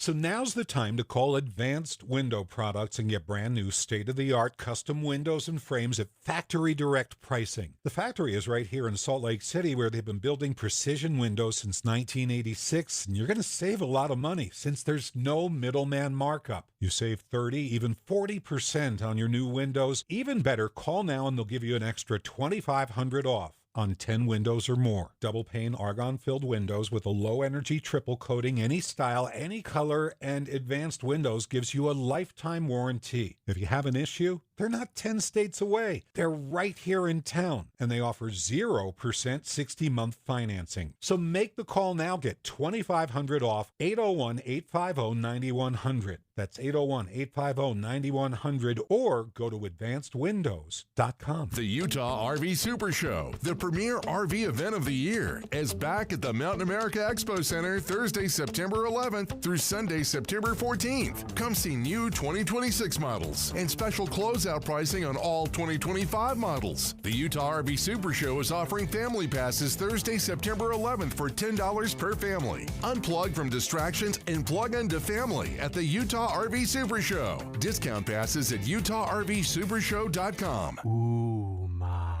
What was that? That is business phone bliss with the Ooma Cloud phone system. It handles all our voice, video, and messaging needs. You sound very... Calm? I am. Ooma has everything I need to run my business more efficiently, like virtual receptionist, call routing, and video conferencing. And it starts at just $19.95 per month per user, plus taxes and fees. Ooma. Nice. Find your business comm at ooma.com/radio. This message comes from Viking, committed to exploring the world in comfort. Journey through the heart of Europe on an elegant Viking longship with thoughtful service, destination-focused dining, and cultural enrichment on board and on shore. With small ships that bring travelers closer to the destination, there's more time to explore. And every Viking voyage is all-inclusive, with no children and no casinos. Discover more at Viking.com. Over the years, you've brought them into your home. You were prescribed opioids after the C-section, when Dad injured his back, when your basketball star tore his ACL. Opioids helped with the pain, and you held on to them just in case. But did you know holding on to unused opioids puts your family at risk? Opioids are powerful pain-reducing prescription medicines, but most people who are prescribed opioids don't finish their prescriptions. So millions of unused opioids are sitting in homes across the country. And tragically, more than 100 Americans die every day from overdoses involving opioids. What can you do to protect your family? Remove the risk of unused opioids from your home. Pills, patches, or syrups in drawers, purses, and cabinets, anywhere they might be hiding. To find out how to dispose of them properly, visit www.fda.gov/drug disposal. There's a photo my wife took of me, sitting crisscross on the floor playing Legos with my boys. Might not sound like much, but back in 2020, I couldn't get down there without pain, let alone enjoy it. After 16 weeks on soda and 82 pounds gone, that picture means everything. It's proof that I'm not just present in my kid's life, but I'm active, engaged, and I'm healthy. Soda didn't just give me a plan. It gave me a partner, a personal nutritionist who helped me every step. Through grocery store trips, family vacations, late night cravings, you name it. If you're a parent who wants to be there, not just someday, but right now, go to sodaweightloss.com. Click the Request a Nutritionist callback. That's sodaweightloss.com. SOTA stands for state of the art. sodaweightloss.com. Soda is, say it with me, state of the art. Email from school about the incident today. Scary. You know, teachers like me, parents, we don't always know as much as you guys do about what's going on with other kids. Half the time, it's rumors. Yeah, but if you're ever concerned about a friend who's having trouble with alcohol, prescription drugs, anything, you need to tell an adult, someone you know and trust. That can be hard, but speaking up about a problem is what helping a friend is all about. For more information, visit underagedrinking.samhsa.gov. Getting help with plumbing repairs is easier than you think. All you have to do is call Any Hour Services or schedule an appointment at anyhourservices.com. No one helps more homeowners than Any Hour Services. and expanded inside sources. So one of the conversations that we have to have is this political violence. The rhetoric, the verbal assaults. I mentioned when we were talking with the chief earlier that death threats seem to be normal. They are almost common. And we just, what I'm seeing on social media, there's a mix, right? There is a pointing finger blame game going on, but there are also people on all sides of the aisle saying, we cannot do this. Democrats are saying it, this is not okay. There are Republicans saying this is not okay. We cannot do this. And I could not think of anybody better than Tammy Pfeiffer to talk to us about this. Tammy is a friend of mine, and I actually am on her advisory council for the Dignity Index. She's the Chief External Relations Officer and co-creator of this Dignity Index. And I wanted her to come on and talk to us about what happens now. Tammy, thanks for joining us this morning. Well, Holly, it's really an honor to join you during this really difficult time, and I appreciate you thinking about the Dignity Index and these types of conversations. So thank you for having me on. So very first question is, what now? Yeah, it seems like we keep doing rinse and repeat, right? And escalating, and we see this happen, and we all pay attention, and we all condemn, this violence. We condemn the language in the culture, in the media that surrounds us that leads to this violence. And then within a few days or a week or so later, then it seems like we're back in the same place. One of the thoughts that occurred to me yesterday was that we condemn political violence, but we don't condemn the language, again, that's surrounding us in the culture on social media. We don't condemn that language that's leading to political violence.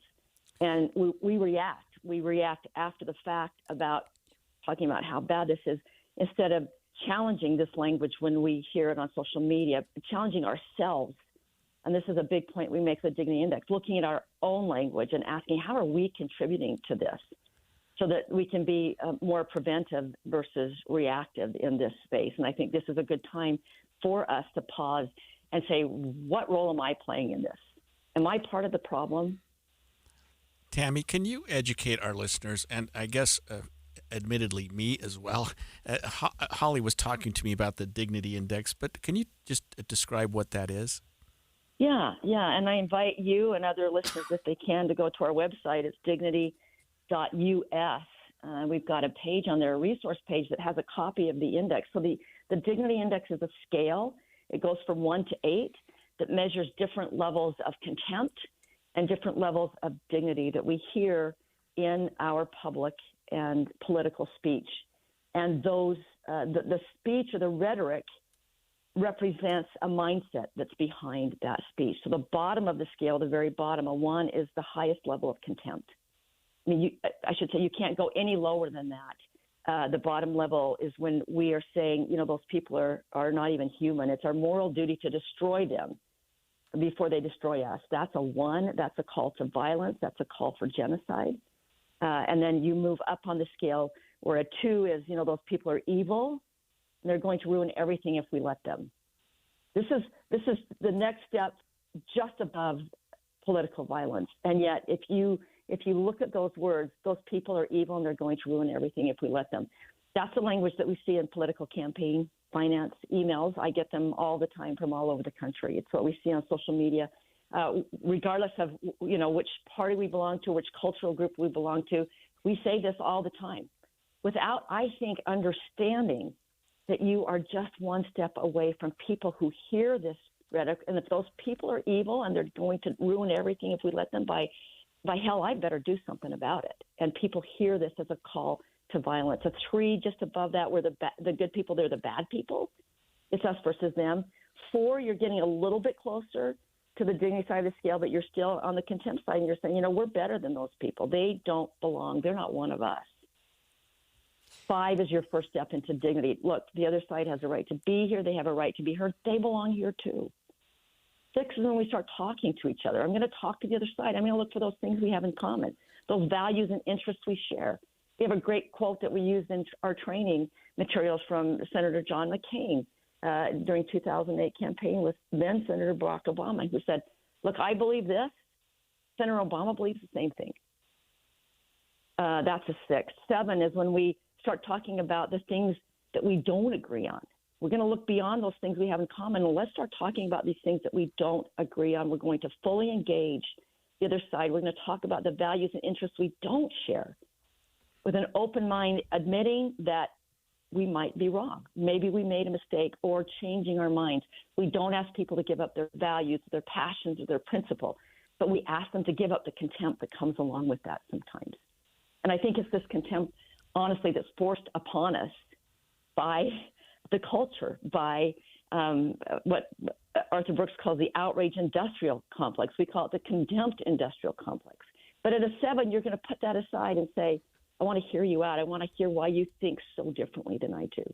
I like to think that at level 6, we're finding common ground. At 7, we're finding higher ground, because we're putting all these other things aside and saying, how can we solve our problems together? And then 8 is the very top of the scale. This is when we can say, look, every one of us is born with inherent worth, so we treat everyone with dignity no matter what. We heard this language from the LDS President Nelson last week, that everyone has dignity and deserves to be treated with dignity. Tammy, can you help us understand where but they did it first, or but they did something XYZ that validates or gives me permission? Where does that rank? So when you start to blame, first of all, blaming, scapegoating, the minute you start to say those people, and that's kind of a cue word for us, if you say, but those people, you're automatically in the contempt side of the scale. So you're saying we're better than a 4, we're better than those people. Therefore? 3, we're the good people and they're the bad people. So you're at a 3 and a 4 when you start to say, but those people do it, but those people are evil. So that justifies me, or my side didn't do that. It's those people. You're at a 3 or a 4 on the index. And we teach this language just to help people understand that all of us use that language, or all of us have those thoughts. I'm not exempt from having those thoughts. I've learned to not say them out loud, but I'm still learning to control them in the first place.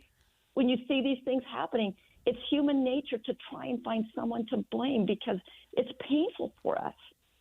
And in order to manage that pain, I want to find something to alleviate that, and blaming someone else and using contempt for someone else alleviates that pain for me momentarily. But Holly, to answer your question, you're at a 3, you're at a 4 on the scale. Tammy, I love this scale. I've actually downloaded it since we've been talking.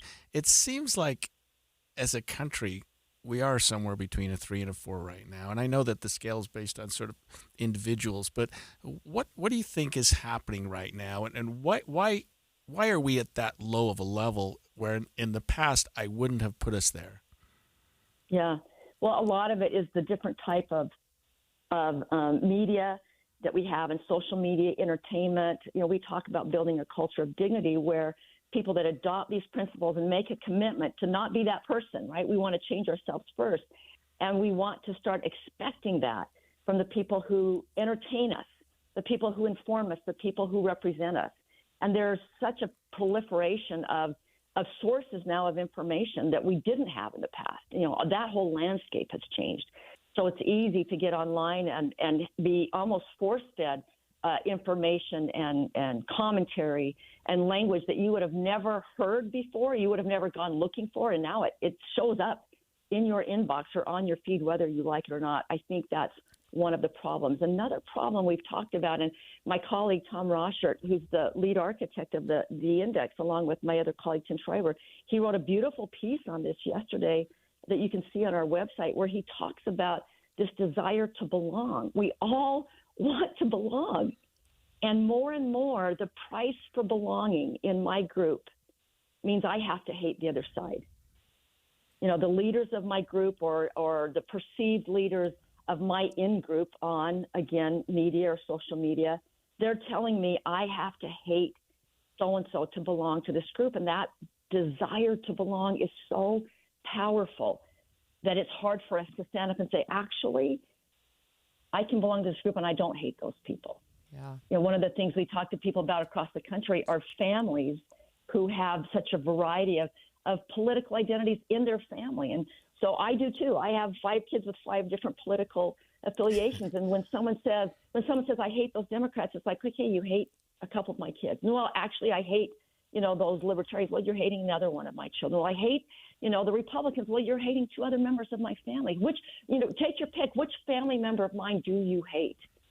Because I refuse to hate any of them. And when you say that and you look through that lens, this is America. We have this diversity about us. And I think that this is what's harming our relationships, our family and our work and our community relationships. Thank you so much, Tammy. Yeah, we've been speaking with Tammy Pfeiffer. She's the Chief External Relations Officer and a co-creator with the Dignity Index. We're going to continue, you and I, talking about this when we come back after the break.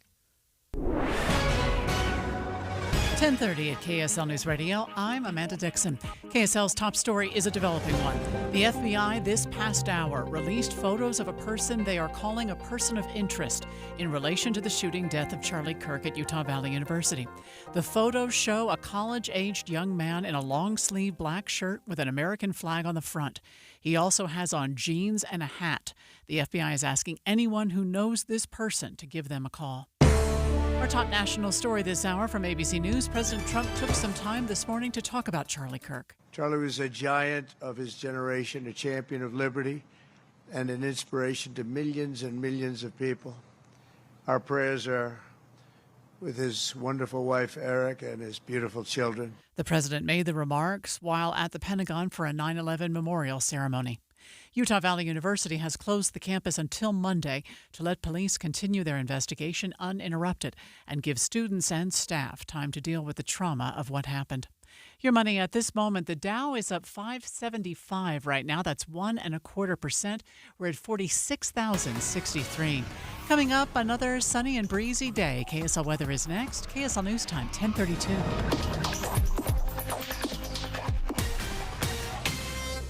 Mornings are for recharging. And they're for starting your day right. We volunteer to join you in the car. Get news and weather at 102.7 FM during the most important part of your day. Andy and Amanda, each morning between 5 and 9 on KSL News Radio. This Friday from 10 to 1, the movie show comes to Sound Sleep.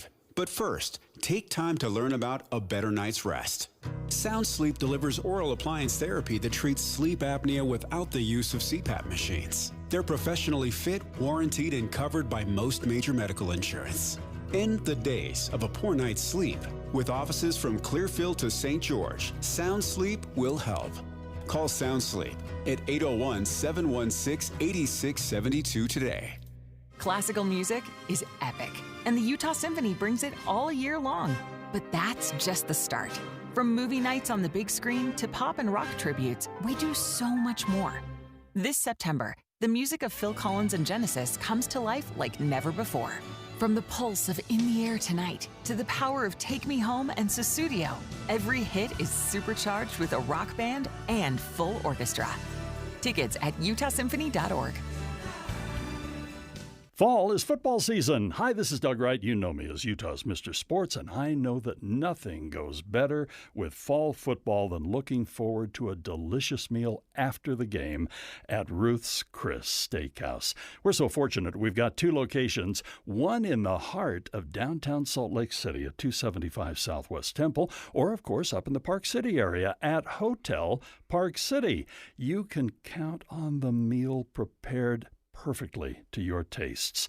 Each and every steak is served sizzling hot on a 500-degree plate, and if you happen to not be in the mood for steak, their entrees are incredible, from seafood to poultry. Sometimes they have specialty entrees on the menu, and of course their desserts are legendary, and the side dishes that you pass around the table to share are wonderful. Ruth's Chris Steakhouse. It's fall.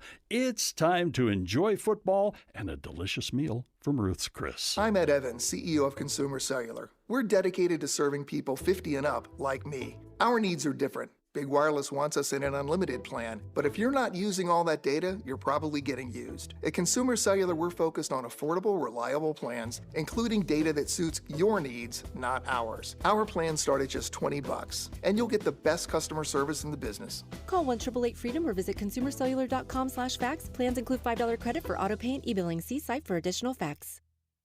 Ready to order? Yes. We're earning unlimited 3% cash back on dining and entertainment with the Capital One Saver Card, so let's just get one of everything. Everything? Fire everything! The Capital One Saver Card is at table 27 and they're earning unlimited 3% cash back. Yes, Chef!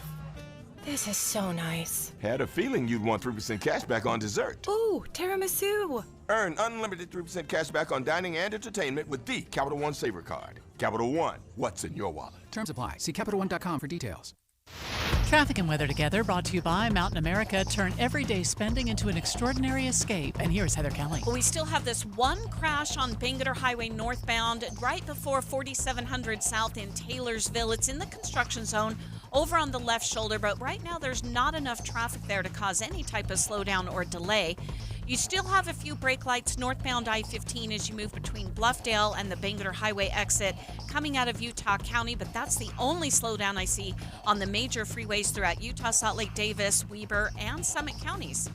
See your favorite characters in the spooktacular smash hit Halloween performance this fall, Thriller. Experience the fall tradition everyone is talking about. Tickets to Thriller on sale now at odysseydance.com. Heather Kelly in the KSL Traffic Center.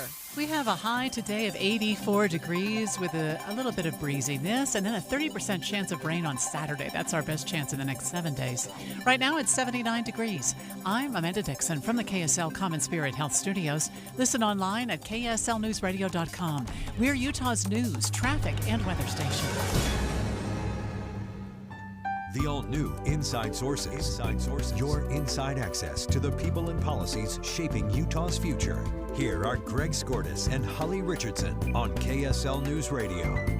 We've been talking this morning about the shooting and killing of Charlie Kirk yesterday on the Utah Valley University campus down in Orem. And we did have about a half an hour ago, we had the FBI post a picture. They did not identify this person as the suspect, but a person of interest in connection with the shooting. It is online. You can find it on X. It's been shared 36,000 times in about 30 minutes. And it is a young man in, looks like college age, wearing a long sleeve black t-shirt, dark jeans, white tennis shoes, ball cap, and sunglasses. So this is a person of interest that the FBI would like to talk to. And the FBI uses these designations. If you practice law, you know them as suspect, a defendant. You know, when you get to the highest level. A person of interest means this is somebody we want to talk to. We want to learn about. They're certainly not going to arrest him if they see him, but they're going to talk to him and find out who he is, what he's about. And more importantly, the fact that they posted that, Holly, makes me think that they're looking for people who can identify so many pictures and so many cameras and cell phone videos that were going on at that time that I think the FBI has finally decided, okay, this is somebody that's more than just happened to be there. We have some interest in him, and so they're posting that. You said that there have been a lot of responses to it already. Just so many, right? And there's over 4,000 comments. Look, somebody is going to know this person out there. They're going to know this guy. 36,000 shares already so far in 30 minutes. So we're talking about what do you do with political violence, right? And I'll give you an example. Here's something that I saw yesterday. This was actually from Connecticut, not our state at all, of course, but it was the Young Democrats of Connecticut and the Young Republicans of Connecticut, and they issued a joint statement, and this is what they said. What happened at Utah Valley University this afternoon is unacceptable. We reject all forms of political violence. There is no place in our country for such acts, regardless of political disagreements. We are praying for Charlie Kirk, his family, and all those at Utah Valley University impacted by this horrible act as the community processes and recovers. Right? It's that type of, when we say we've got to come together, and we need to not only condemn political violence, but we have to stop it, and we have to stop the speech that we just heard from Tammy Pfeiffer. I think it's this type of thing that needs to happen. And the reason I asked Tammy, well, where do you rank on the scale if you're saying, yeah, but they did it first, and she said you're at a 3 or a 4 if you're saying that, is because unfortunately I see that too online. Yeah, and that statement, that joint statement that you just read, is what we need right now. That's what this Dignity Index is about, and that's the problem that we're having. Because even yesterday, there was some shouting and some consternation on the floor of the House after they had a moment of silence for Charlie Kirk. Then somebody jumped up and said, well, why aren't we having a moment of silence for this individual? Other people. And then someone else said, well, this is all because of you. And, I mean, it's gotten completely out of hand. And, boy, I hope that this is a precursor to some things we're going to see. I think we need to acknowledge that there has been an increase. It feels like at least an increase in politically motivated violence. We did have shootings in Minnesota, and those happened to be Democratic lawmakers. We had I think the governor's mansion was set on fire. Josh Shapiro, he's a Democrat. We had the shooting of a healthcare executive, and if you remember, after that happened, he was gunned down on the street. There were people who were cheering that. Yeah. Nah, that's not okay, right? We can't be cheering when quote unquote our side takes out the bad guy. That's not okay. Yeah, our own Commissioner of Public Safety spoke this morning about this very issue. Last night I communicated with Erica. The family's devastated. As a Commissioner of Public Safety, as a father, as a husband, I can only imagine what that family's going through. The heinous event that happened yesterday is not Utah. This is not what we're known for.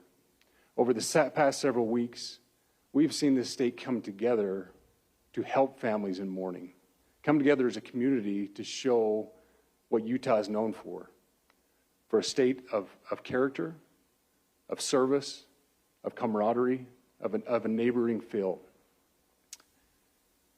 We will not stand for what happened yesterday. We are exhausting every lead.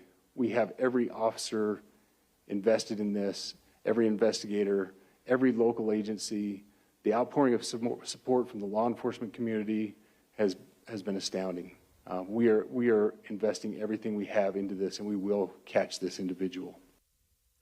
So just since we started this segment, I don't know, 4 minutes ago, there's been another 2,000 shares on the individual that the FBI would like to talk to. Yeah, and I hope that people are looking at that and are considering looking at their own social media or cameras or anything they had at that event yesterday and saying, hey, did I know this person? Yeah.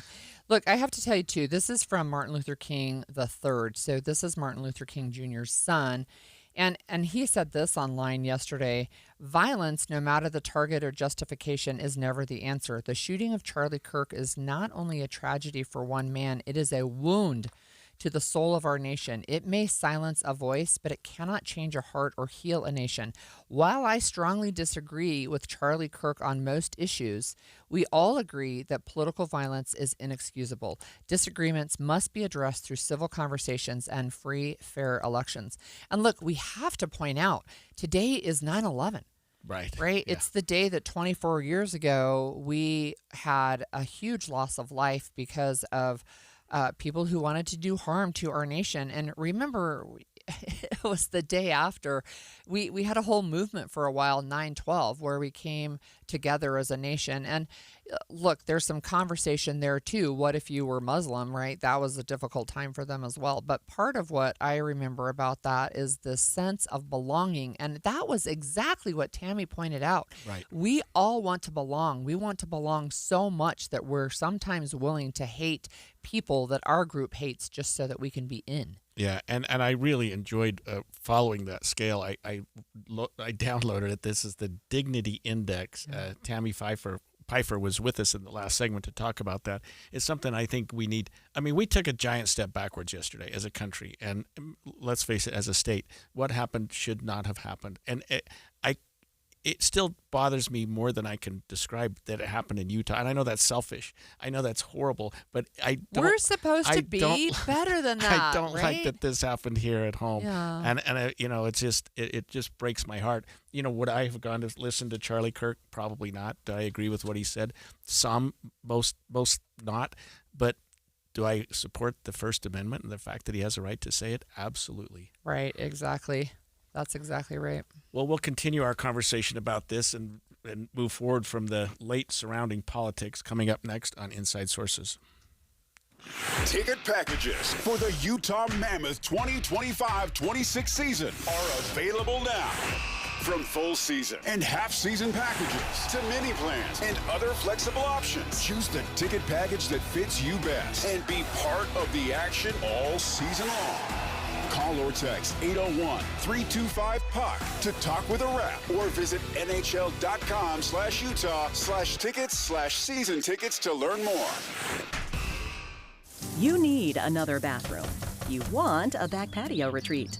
We have a plan. If you're looking to start a home improvement project, a discounted home equity line of credit from Zions Bank is an easy, affordable way to turn your home's equity into opportunity. Stop by your local branch to get started or visit zionsbank.com/HELOC to learn more. Loan subject to credit approval. Terms and conditions apply. See banker for details. A division of Zions Bank Corporation, N.A., member FDIC, equal housing lender. NMLS number 467014. Join KSL Radio's Amanda Dixon this Friday from 3 to 5 at the Salt Lake NPS store at 1600 Empire Road, npsstore.com. Power outages happen year-round, and they're always unexpected. What's up, everybody? I'm Mike Wilson with Any Hour Services, and some people have medical equipment that needs to stay on, or maybe you don't want the hundreds of dollars of food in the freezer to spoil. Regardless of the reasons, Any Hour Services can help with a backup generator. Now, a lot of people think that backup generators cost thousands of dollars, but we have packages that'll run the essentials and start at less than $2,500. That includes the generator, the connections from the generator to the house, and the installation. We also carry and install larger generators that can run the whole house and kick on automatically when the power goes out. Of course, those cost more, but if you call right now, you can save $1,000 on any standby generator purchase over 9,000 watts. A licensed electrician from Any Hour Services will walk you through the process and show you what options are available. And if you need it, we have flexible financing options available, even if you've been told no in the past. To schedule a free estimate, call Any Hour Services today. Google Any Hour Services or schedule online at anyhourservices.com. No one helps more homeowners than Any Hour Services. You're listening to Leaf Filter Radio, and the guru of gutter protection himself, Chris Coonahan, is here to take your most pressing leaf-related questions. Hey, everybody, Chris here. I understand we have Ron on the line. Ron, where are you calling from? Uh-oh. Ron, are you calling from a ladder? Well, I was. I wanted to ask Chris what I need to do to get my gutters ready to have Leaf Filter installed. Oh, Ron, you don't have to do anything. A Leaf Filter Trusted Pro will come out and clean out your gutters, realign and seal your gutters, and install Leaf Filter, America's #1 gutter protection system. So I didn't need to get on this ladder? Ron, Leaf Filter Trusted Pros are in your neighborhood and ready to help. Just visit leaffilter.com/deal to schedule your free gutter inspection and get up to 30% off. Thank goodness. What was that site? That's leaffilter.com/deal for your free gutter inspection today. See representative for warranty details. Promotion is 20% off plus a 10% senior or military discount. One discount per household. You're listening to Leaf Filter Radio, and the guru of gutter protection himself, Chris Coonahan, is here to take your most pressing leaf-related questions. Hey, everybody, Chris here. I understand we have Ron on the line. Ron, where are you calling from? Uh-oh. Ron, are you calling from a ladder? Well, I was. I wanted to ask Chris what I need to do to get my gutters ready to have Leaf Filter installed. Oh, Ron, you don't have to do anything. A Leaf Filter Trusted Pro will come out and clean out your gutters, realign and seal your gutters, and install Leaf Filter, America's #1 gutter protection system. So I didn't need to get on this ladder? Ron, Leaf Filter Trusted Pros are in your neighborhood and ready to help. Just visit leaffilter.com/deal to schedule your free gutter inspection and get up to 30% off. Thank goodness. What was that site? That's leaffilter.com/deal for your free gutter inspection today. See representative for warranty details. Promotion is 20% off plus a 10% senior or military discount. One discount per household. Bad weather and parking lots love GoPave Utah. GoPave Utah loves snow. Don't wait for bad weather. Schedule your snow removal service at GoPaveUtah.com. Most of us like to be out in the sun. That's why sunscreen and other safety measures are key to protecting your skin from aging and cancer. The FDA recommends using a sunscreen with a sun protection factor, or SPF, of 15 or higher. Also, look for broad spectrum on the label. That means both harmful ultraviolet A and B rays are blocked. UVA rays age the skin, UVB rays burn, and both cause cancer. But the perfect sunscreen doesn't count if you use it wrong. Don't need sunscreen on a cloudy day? Wrong. 80% of UV rays still get through the haze. Only use sunscreen at the beach? Nope. Anytime you're outside, UV rays attack the skin, so you need protection. And you have to reapply sunscreen every 2 hours. Remember, SPF plus broad spectrum equal healthy fun in the sun. Visit www.fda.gov/sunscreen for more information. A message from the U.S. Food and Drug Administration. And expanded Inside Sources. We've been speaking all morning about the shooting and death that occurred yesterday at Utah Valley University. It was Charlie Kirk, conservative influencer, huge following. And one of the people who was in attendance there is Phil Lyman. He's former Utah State Representative and former gubernatorial candidate. And, you know, Phil, thanks for joining us, first of all. But I saw a picture. I saw a picture of you with Charlie Kirk, and it looks like you were like maybe right before he went on stage. Is this just like minutes before this happened? Yeah, no, I was basically backstage, and when he came out and was throwing the hats, I was there. I was standing next to the stage, and I would have been there when the shooting took place, but I needed to go meet some of my friends, and I didn't want to just hang around. So there's a part of me that's glad that I wasn't in close proximity, and part of me that feels bad that I wasn't there, just in some form of moral, presence and support. It's such a tragic thing. Phil, what was it about Charlie Kirk that made him so appealing to young people? I mean, he was traveling around to universities for the last several years and getting bigger and bigger crowds, and yesterday was no exception to that. It had to be a pretty exciting crowd, a pretty excited crowd, but there's something about his message that really was appealing to a lot of our younger people. Yeah, he's phenomenal, and a lot of it is, his debate.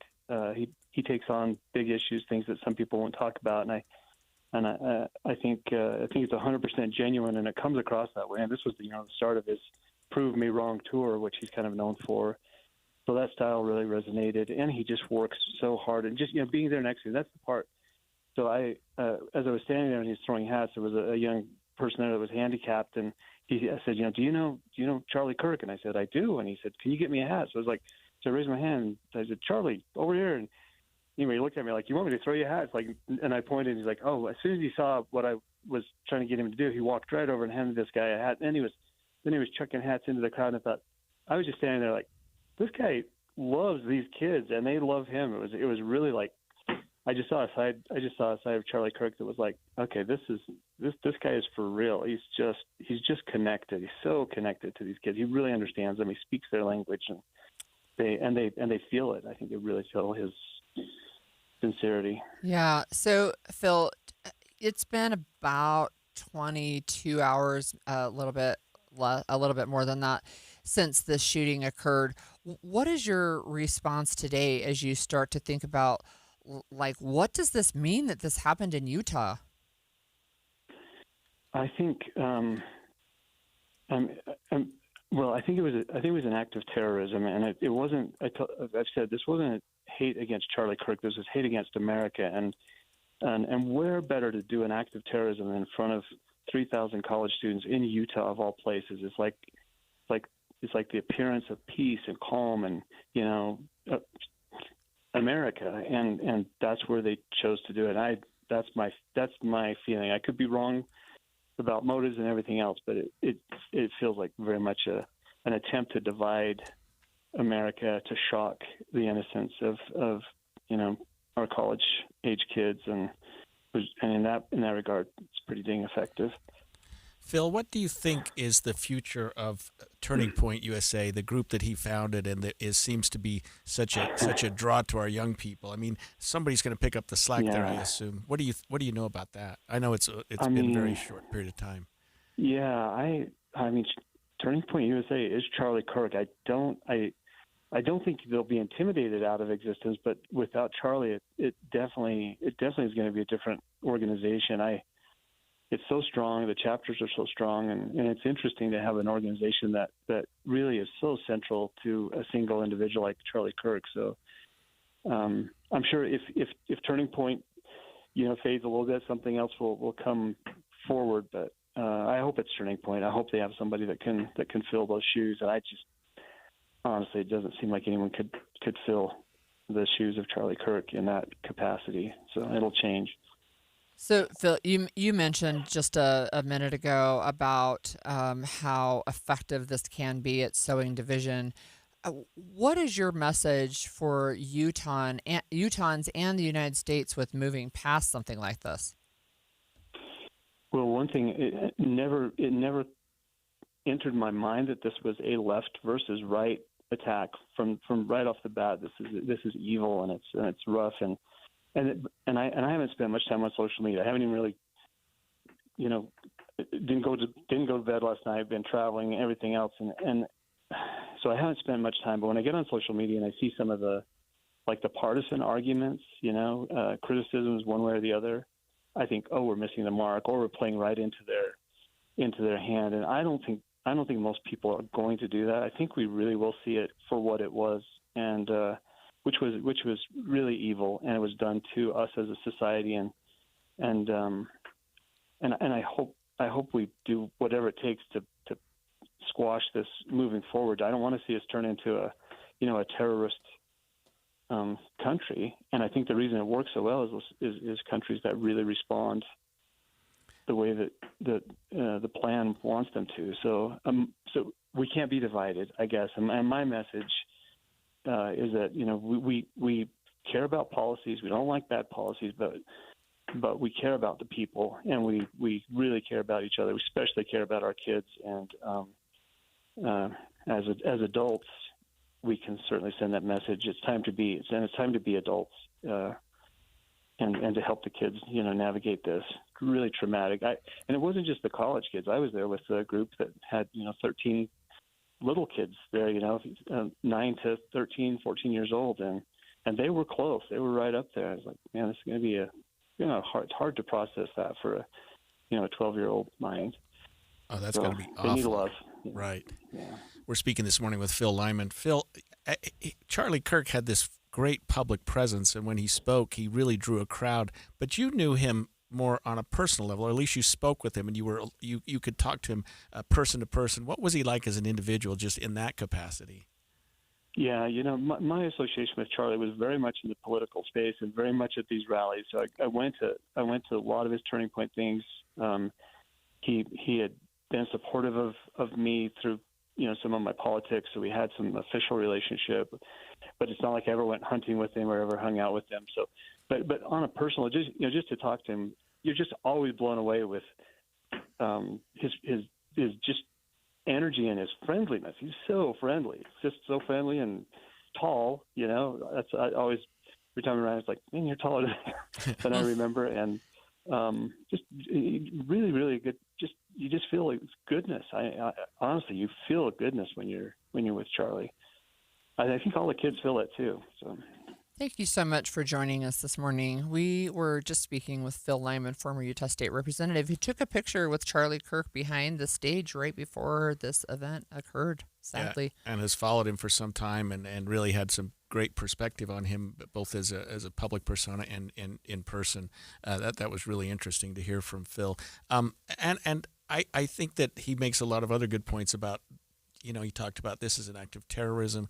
This is something that we can't allow us to continue to divide us. I mean, and it kind of harkens back to the dignity index and where we are as a country. This could be, I don't know, we keep talking about every time there's a school shooting, this is a turning point, or someone else gets killed. This is a turning point. Yeah. This is a time to change. I don't know if this one's going to do that, but you hope that something changes. There's still, again, the FBI is asking for the public's help in identifying a person of interest. It now has 49,000 shares. It's been out for about an hour. Again, this is a white male, college age, black long sleeve t-shirt that some internet sleuths have found a copy of online. It is a disabled veteran shirt with an American flag and an eagle, dark glasses and a ball cap, dark jeans. So again, the FBI is asking for help. Yeah, and we're asking people to take a look at that and see if you recognize the individual. If you were at the event yesterday and you have photographs or you can do anything to help the FBI. Right now, he is a person of interest, somebody they want to question. They have not named him as a suspect. Not a suspect, but that about image is 50,000 shares. Right. Somebody's going to know this person. And it's on a lot of the televisions as well. It is. Yeah. When we come back, we're going to be joined by Deseret News reporter Eva Terry, who was in attendance at the event and witnessed the shooting. She's going to share her experience with us next. Stay with us on KSL News Radio. You can stream us on the KSL News Radio app, sponsored by At Your Service Pros. KSL FM Midvale. KSL Salt Lake City. From the KSL Common Spirit Health Studios, this is KSL News Radio. Utah's news, traffic, and weather station. 11 o'clock at KSL News Radio. I'm Claire Scott. KSL's top story this hour. Local police and the FBI are still looking for the person who gunned down political activist Charlie Kirk at Utah Valley University yesterday. The outpouring of support from the law enforcement community has been astounding.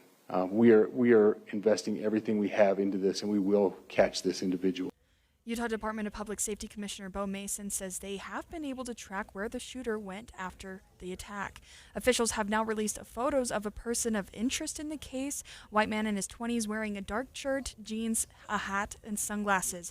You can find that photo up now on our website, kslnewsradio.com. Our top national story this hour from ABC News. Today, the nation is commemorating 24 years since the September 11 attacks. Steve Gautless said was on the flight that was diverted to Newfoundland. He remembers how the country came together after the tragedy, but says he's disturbed by the current divisions in the U.S. Looking back, how we came together, not only as a city, but as a nation, to fast forward to today and how divisive the world is and what happened with Charlie Kirk yesterday and the political violence really being directed at both sides. The extremism from both sides concerns me. It's a different world, unfortunately, and sometimes I wish we could go back to the way we kind of came together as a country after 9/11. Memorial services and events are happening all across the U.S. today, including here in Utah. And we are just getting word that the FBI is now offering a reward up to $100,000, leading to the arrest of the individual who was responsible for the murder of Charlie Kirk. That was just into the newsroom, a $100,000 reward for any information leading to that arrest. Your money at this moment, the Dow is up 573 points, the S&P is up 48 points. And coming up, a bit of breeze heading into the weekend. KSL Weather's next. KSL News Time, 11:02.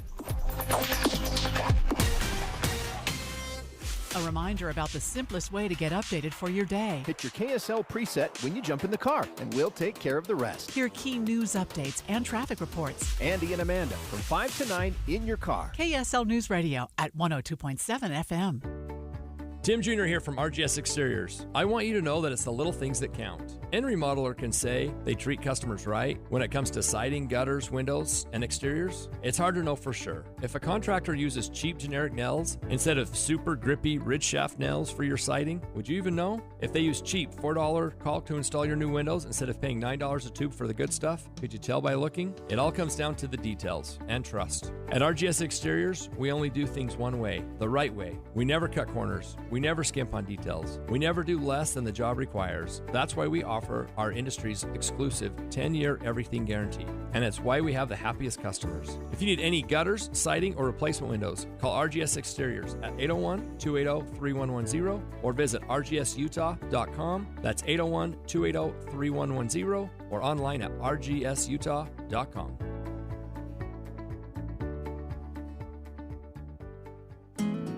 At Peach Windows and Doors, they help homeowners stay in the homes they love while upgrading to the elegance, efficiency, and natural light of today. With hundreds of 5-star Google reviews, their clients know Peach Windows and Doors deliver what they promise. I wanted to replace standard-size French doors with a large custom sliding door. The update required checking a weight-bearing wall. Plus, I wanted a couple of different styles of windows. The new sliding door created a much brighter and open look. Peach was so helpful along the way with recommendations and ideas, and the installers were efficient and respectful of my space. I was thrilled with Peach Windows and Doors. Give your $1 million home the $1 million feel it deserves. Don't wait on that someday project. Visit Peach Windows and Doors Salt Lake Showroom. Schedule schedule a free in-home visit. You can also explore at peachwindowsanddoors.com or just call them at 801-566-1255. Peach Windows and Doors, where amazing home transformations begin. No parades, no confetti, just quiet wins that changed everything. Real people, real results. Soda weight loss works. Just ask Ramon. Tying my shoes without grunting, taking stairs without gasping, running around with my kids without needing a break. That's what Soda gave me. In 16 weeks, I dropped 82 pounds. Let that sink in. He lost 82 pounds. That's amazing. Think about all that weight lifted off your bones. I owe my life to Soda. That's not hyperbole. With Soda, you don't feel alone. You get your own nutritionist guiding you every step along the way. What are you waiting for? Just imagine your friends and family's reactions when you show up at holiday parties 30, 40, 50 pounds lighter. Get started now for the best season of your life with our partner program. Because when you join now, your partner joins for free.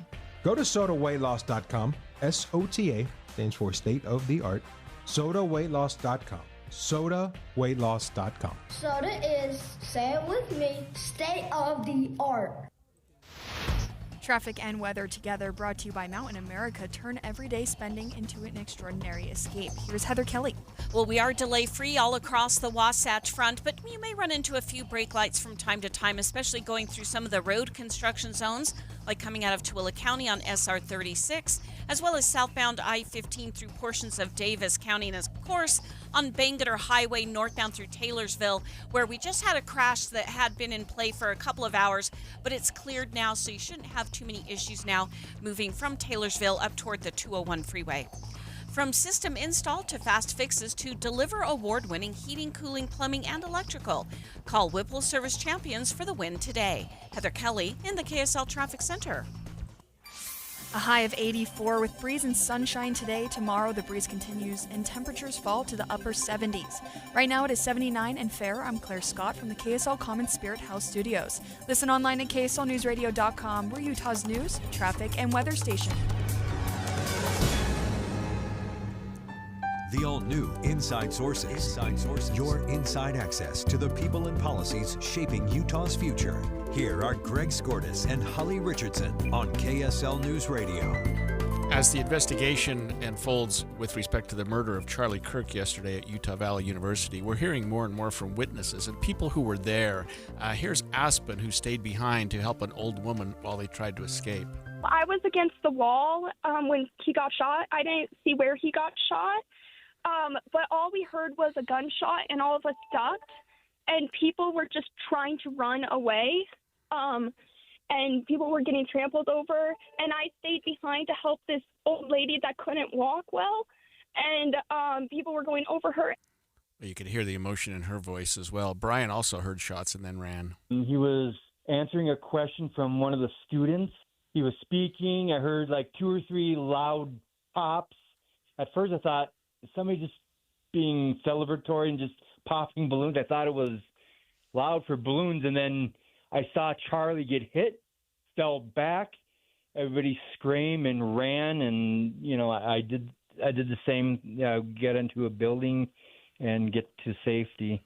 Was it Phil Lyman or who was it that told us that there were some young people there, a young group of people, just kids that were there? And you have to think, Holly, what effect this has on people, just everyone that was there. And young people are maybe more susceptible, but no matter how old you were, no matter what you'd experienced in your life, to sit through and watch something like this, even the videos of it are troubling. And we're going to talk about trauma in the next segment. But speaking of trauma, we also have on the line with us Eva Terry. Oh my gosh. Reporter with the Deseret News. You were there yesterday and you were really close to what happened. How are you doing today? Well, it was a late night and early morning. I'm actually talking to you from UVU campus. We were here at 7 a.m. for a press conference from the FBI and from the safety commissioner for Utah. So, Eva, describe the morning yesterday as you were preparing and the people walking in, the mood, the crowd, what it felt like before this horrible tragedy occurred. So I had been at UVU since around 9 a.m., and then my friend and fellow Deseret News reporter, Emma Pitts, and I went down to the amphitheater at like 11. So we had an hour just talking to students beforehand, which was really fun. Students were really, really excited to be there. There were a lot of underclassmen.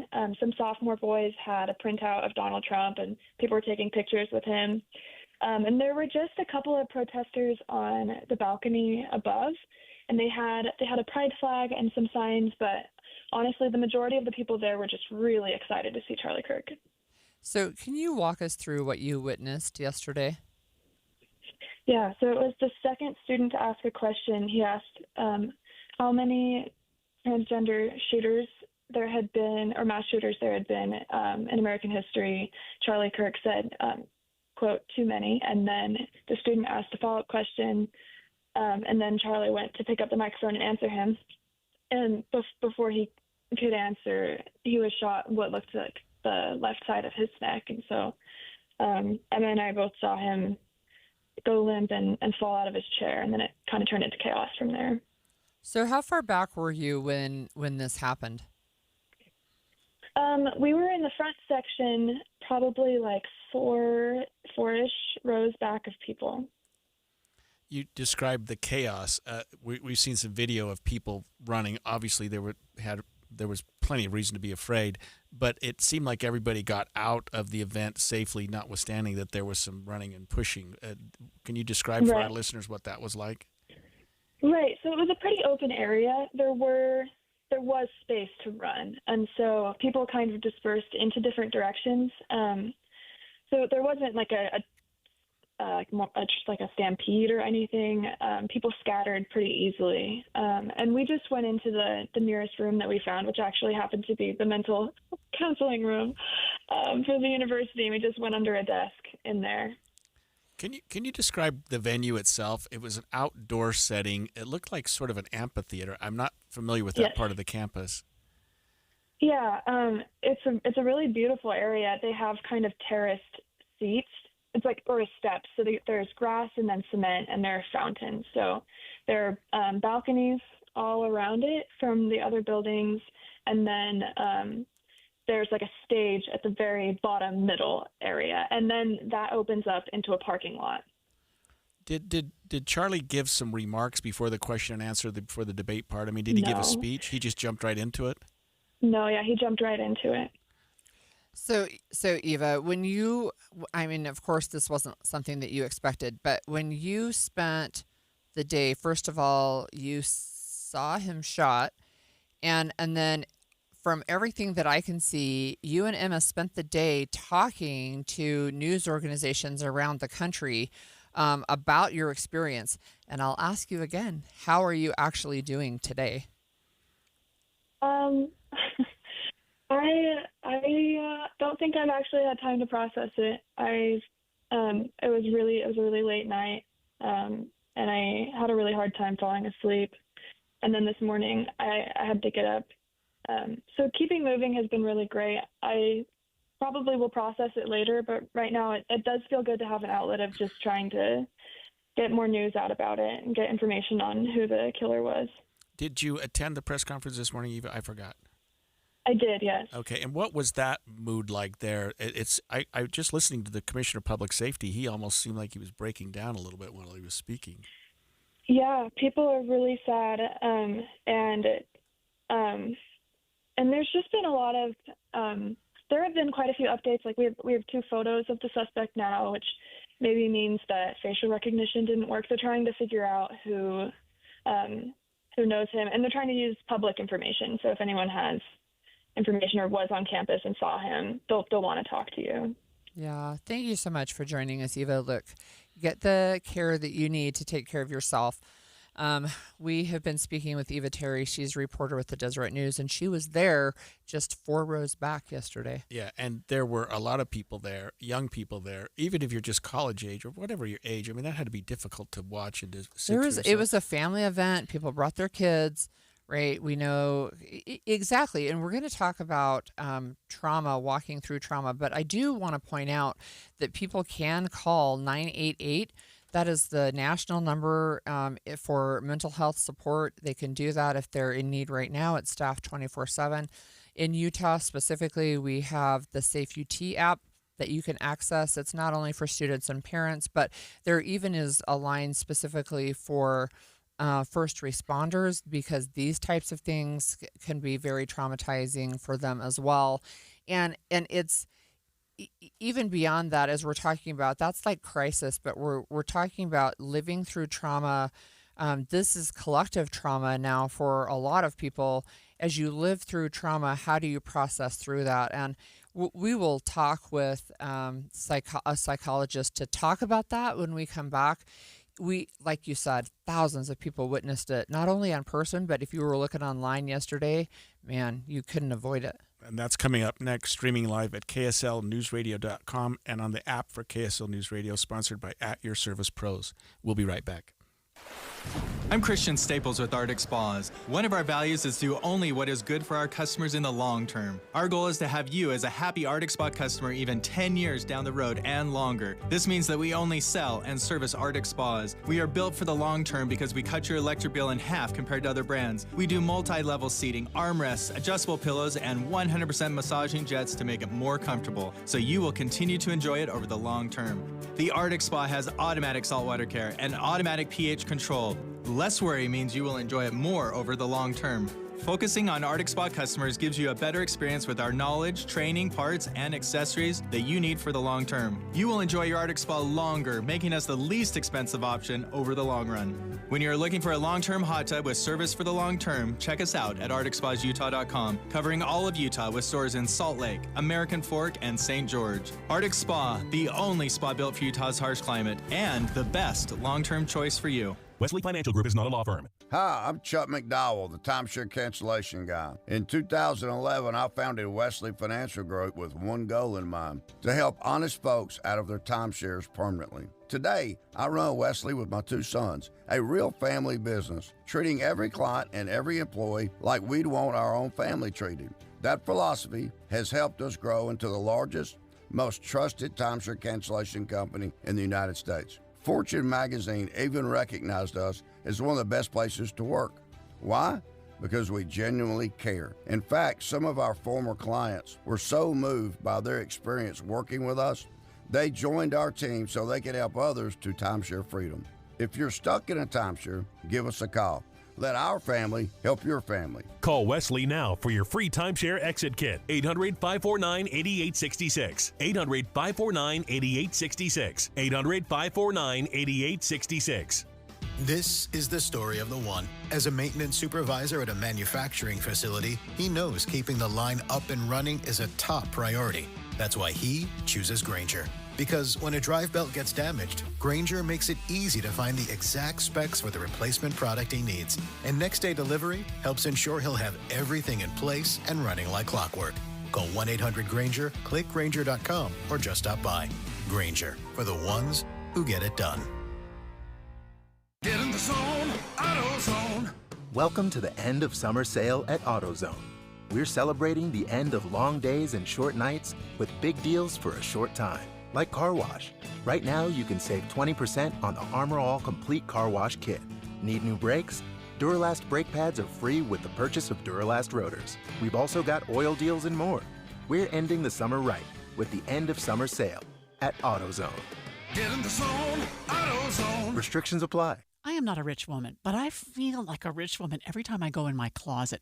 The best, hands down, present I've ever received was my husband secretly redid my closet with Closets by Design. So now when I go in there aren't all these shoes just junked on the floor. They're neatly sitting on their shelves. And my necklaces are hanging on their individual hooks, and earrings are in their little squares in this soft drawer that pulls out. It's just gorgeous. In fact, he saw how much I loved it. He had Closets by Design redo the garage. So now all the stuff, the tools, the toys, the junk is all in cabinets. When you open our garage door, you see cars. That's it. It's amazing. The things that Closets by Design can do, and it's going to save you money right now because you get up to 40% off plus an additional 15% off with 18-month financing. You can do so much with your closet, much more than you realize, with this wonderful Utah company, Closets by Design. Find out more at 1-800-BY-DESIGN or closetsbydesign.com. When it comes to vaping, the truth can get clouded. So let's make it clear. Vaping is not safe for kids, teens, or young adults. It's just not. Because vaping can put microscopic particles into your lungs. And dangerous things like metals and volatile organic compounds into your body. And nicotine, the same highly addictive substance found in regular cigarettes. Nicotine can harm a person's brain development through their mid-20s. Affecting learning, memory, attention, and impulse control, and priming the brain for other addictions. Vaping products also come in kid-friendly flavors that can make them appealing to youth. And many kids also use other drugs, like marijuana, in vaping devices.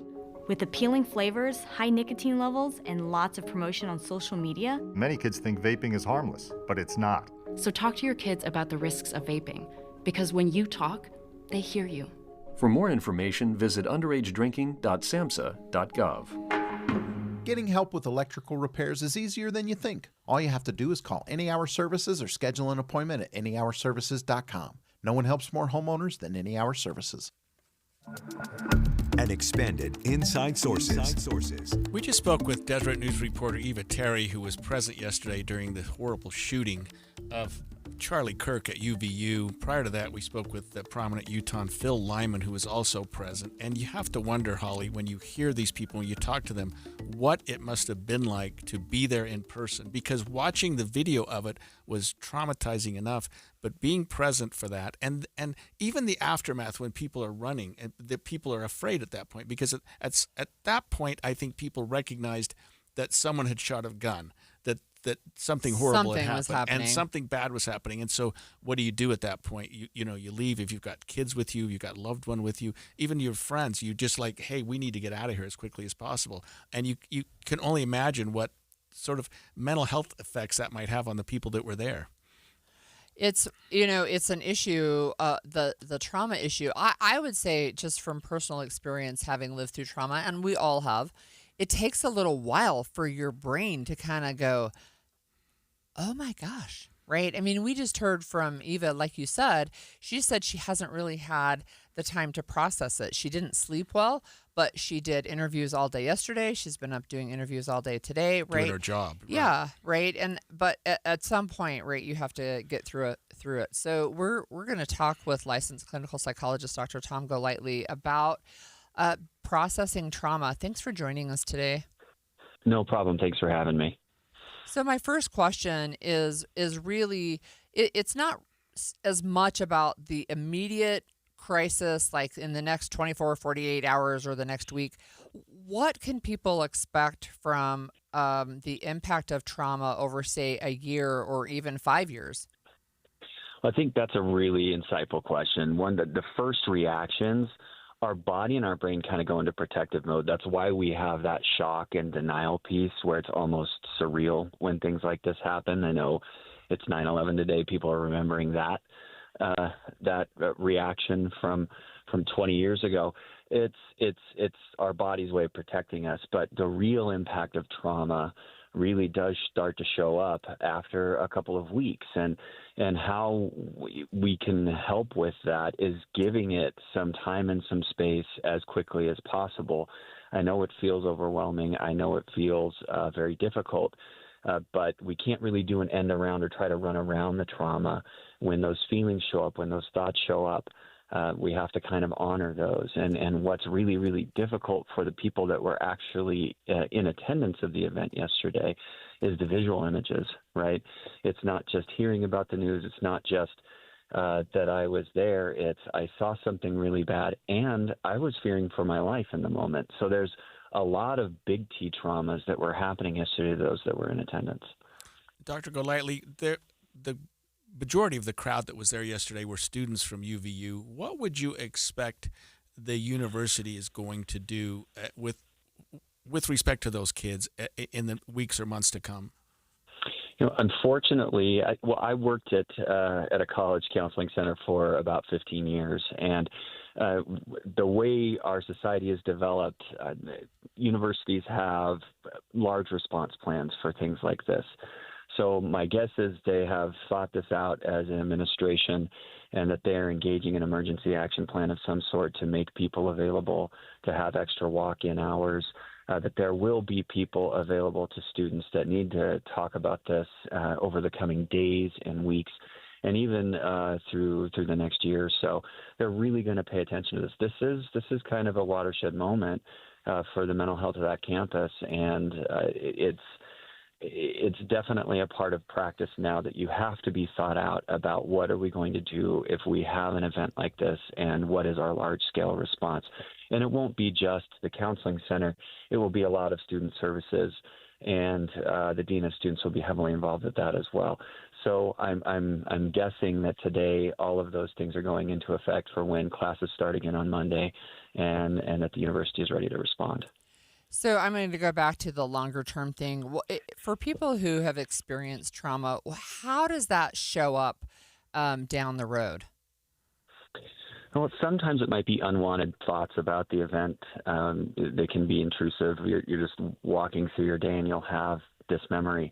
Another thing might be triggers. I know that's kind of an overused word these days, but there are triggers, sound triggers, sight triggers, that might bring to mind those flashbulb memories that we have of an event.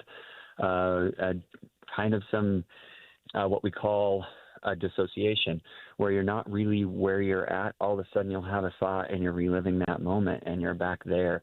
All of those things are really normal responses to trauma, and it's important to have some skill around coping when those things show up. So sometimes as a therapist, we're not able to necessarily take away the triggers, but we are able to arm people with some skill to manage those when they show up, help the body calm down, because just as our mind has a memory, our body has a memory.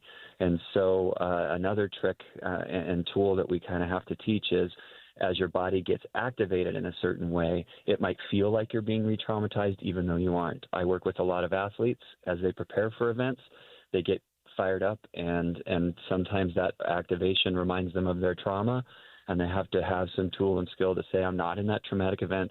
My life isn't in danger. I'm just preparing to play. So everyday events that activate us a little bit more, we have to have some skill around being able to downregulate. Would you necessarily be more, or I know this will sound weird, less concerned about the long-term effects of this for the very, very young people that were the kids? There were some like grade school age children there.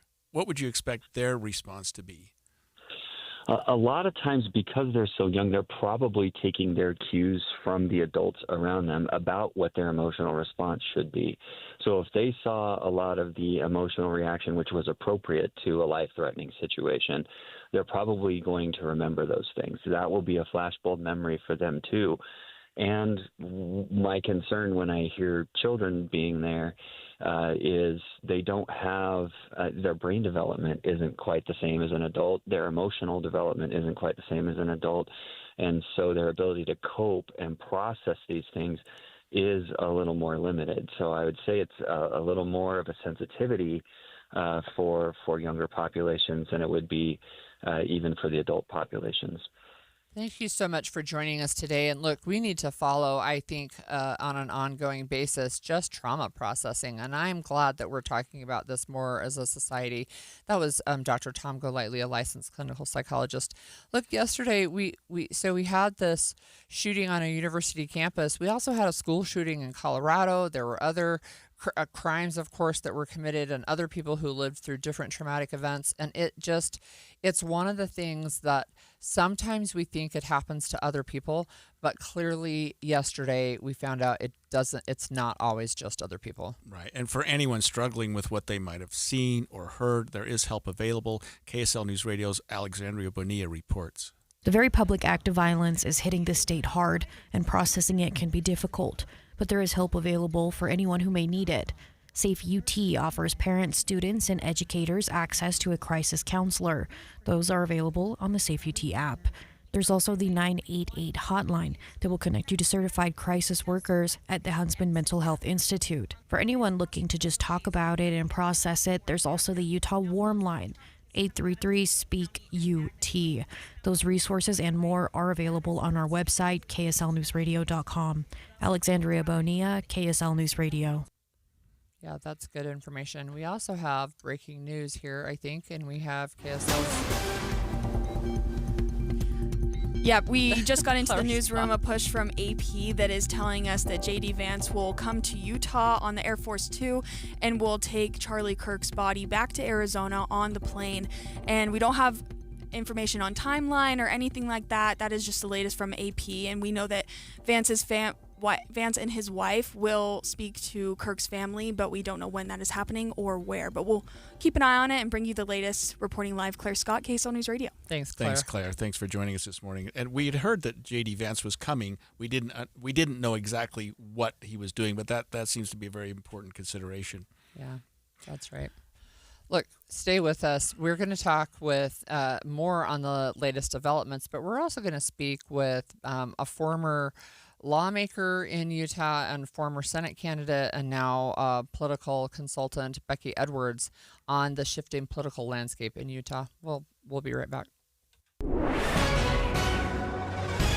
It's 11:30 at KSL News Radio. I'm Burl Johansson. KSL's top local story this hour. Vice President J.D. Vance and the Second Lady will be coming to Salt Lake City today to pay respects to Charlie Kirk's family. They were supposed to head to New York, but Vance's press secretary tells us he's on his way to Utah instead. The details of his arrival and his visit haven't been released, but we know it will happen this afternoon. We also just learned that Vance will take Charlie Kirk's body back to Arizona on Air Force 2 with him. Vance wrote a long post on X yesterday detailing his close friendship with Kirk over the past 8 years. He says they talked about religion, family, politics, sports, and life. He also said Charlie died doing what he loved, discussing ideas. Our top national story this hour from ABC News. Senate Minority Leader Chuck Schumer condemned Charlie Kirk's murder on the Senate floor today, calling for an end to political violence. Political violence is the enemy of democracy, and we have an obligation on all sides to fight it at every turn. We must condemn it whenever it arises, wherever it arises, including this heinous murder of Charlie Kirk. Schumer also added that we must avoid blaming any particular party for such violence. Your money at this moment, the Dow is up 583 points, the S&P up 51 points, the NASDAQ up 148. Coming up, we're in the 80s today, but in the 70s tomorrow. KSL Weather's next. KSL News Time, 11:31. The sources where we get our news matters. When you listen to Utah's Morning News, we want you to feel the stories are important to you and trustworthy. This is Amanda Dixon. And I'm Andy Farnsworth. Join us weekday mornings on KSL News Radio.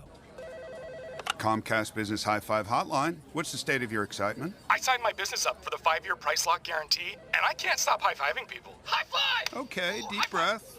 You're in a good place. You signed your business up for 5 years of gig speed internet and advanced security, all on our ultra-reliable network. Gig speeds and advanced security? I'm so stoked. Yep, and you get it at a great rate that's locked in for 5 years. Woo! The high five is just your body's way of saying, I'm winning.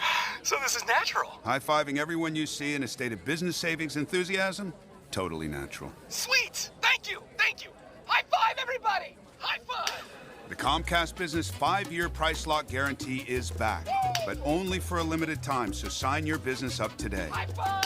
Comcast Business, powering possibilities. Ends 9/21/25 for new customers with qualifying bundle.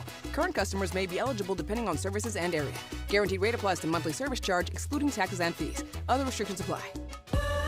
I love a day on the water with friends, but my moderate to severe plaque psoriasis sometimes holds me back. Now I'm all in with clearer skin thanks to Skyrizi. Risankizumab Riza, a prescription-only 150 milligram injection for adults who are candidates for systemic or phototherapy. Teaching music is my passion, but my active psoriatic arthritis can limit me at times. Now I'm treating my joint symptoms with Skyrizi. With Skyrizi, most people with plaque psoriasis saw 90% clearer skin at 4 months. Or if you are an adult with active psoriatic arthritis, Skyrizi helps you move with less joint pain, stiffness, swelling, and fatigue.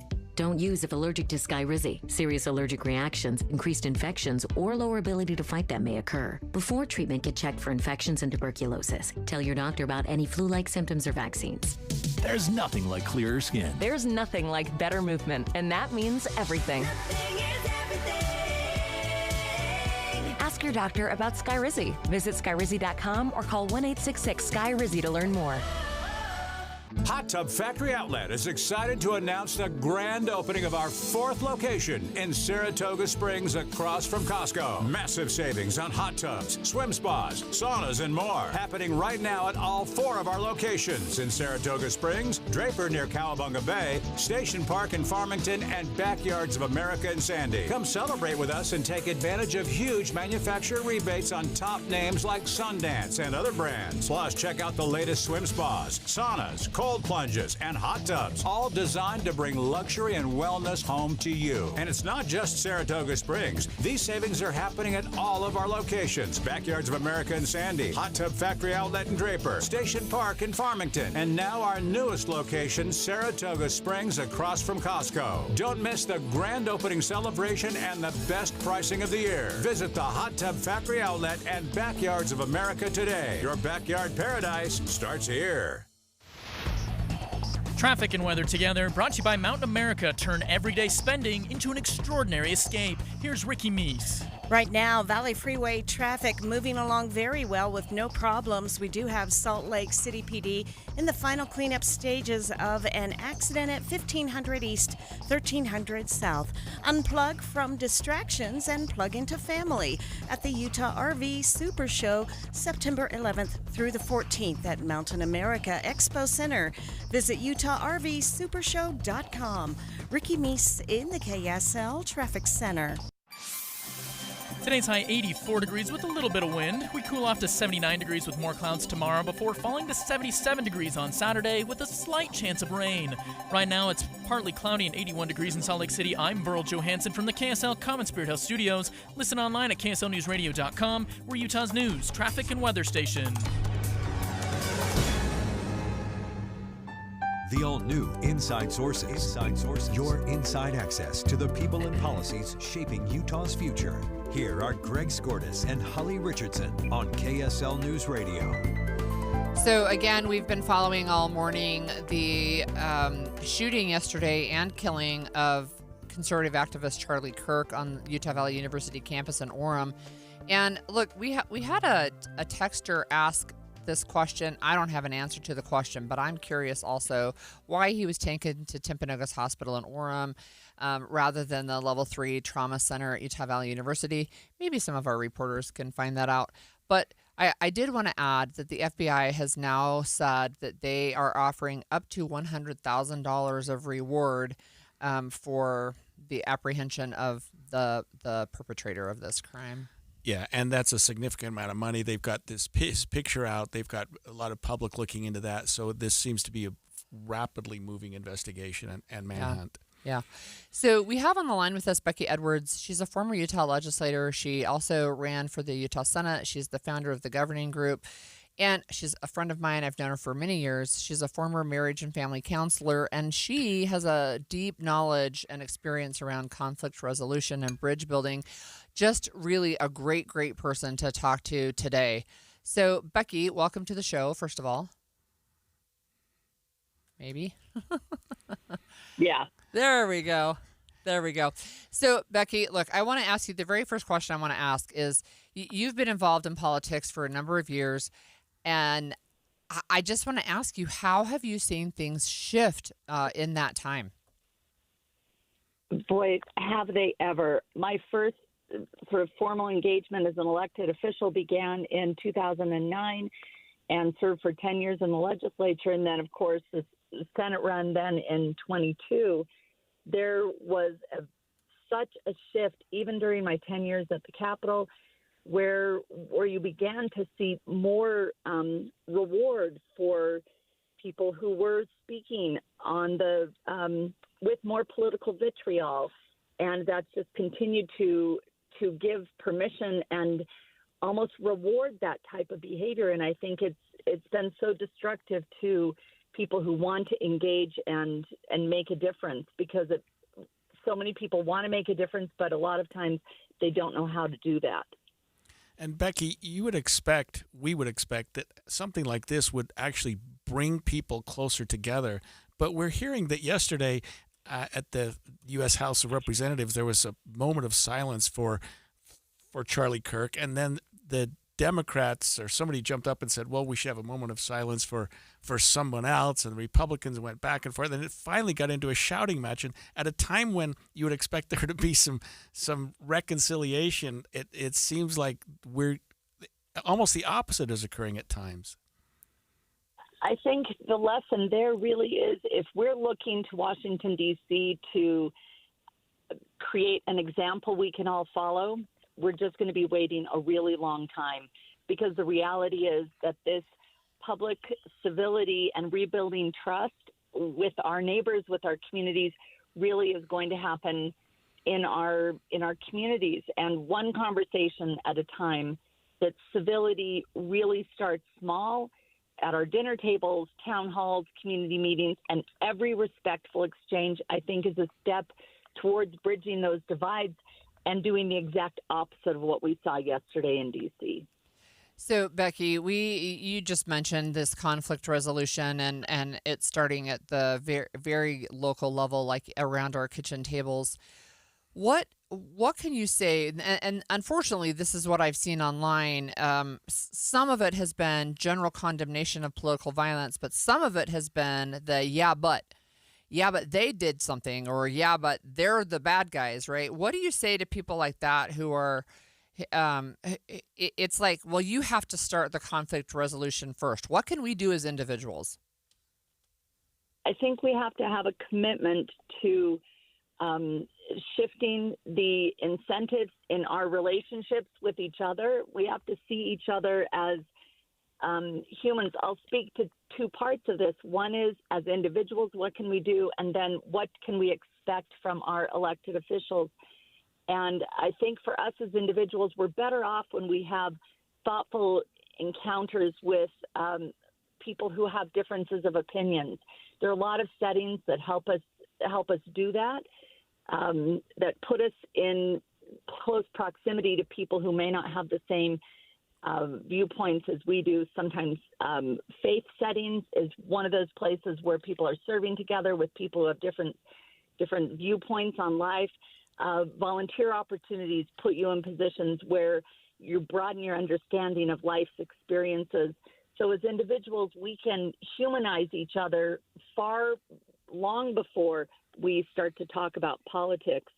And from the political realm, we can start to invest in our community members as candidates, as leaders, and then eventually as our electeds who are going to lead with civility. Far too often, our political system rewards outrage instead of solutions. And I believe the path forward really is creating a culture and a support system where candidates are expected to respond and behave differently, and voters respond to their behavior. That's one of the things that Governing Group is so committed to, is helping these, especially in a municipal year like we are right now. So many of our candidates were supporting and endorsing our first-time individuals who are, amidst all of the conflict and vitriol in the political realm, they still have a deep commitment to be contributors in their communities.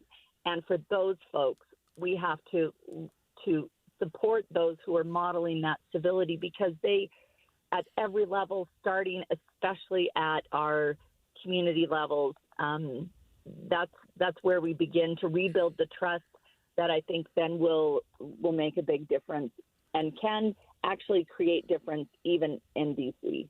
Becky, it does seem that our state and local leaders have taken a very pragmatic approach to this. And given that this was one of the darkest days in Utah that we can remember, can you envision something in the future, in the next weeks or months, that could make something good out of this in terms of our dialogue with each other?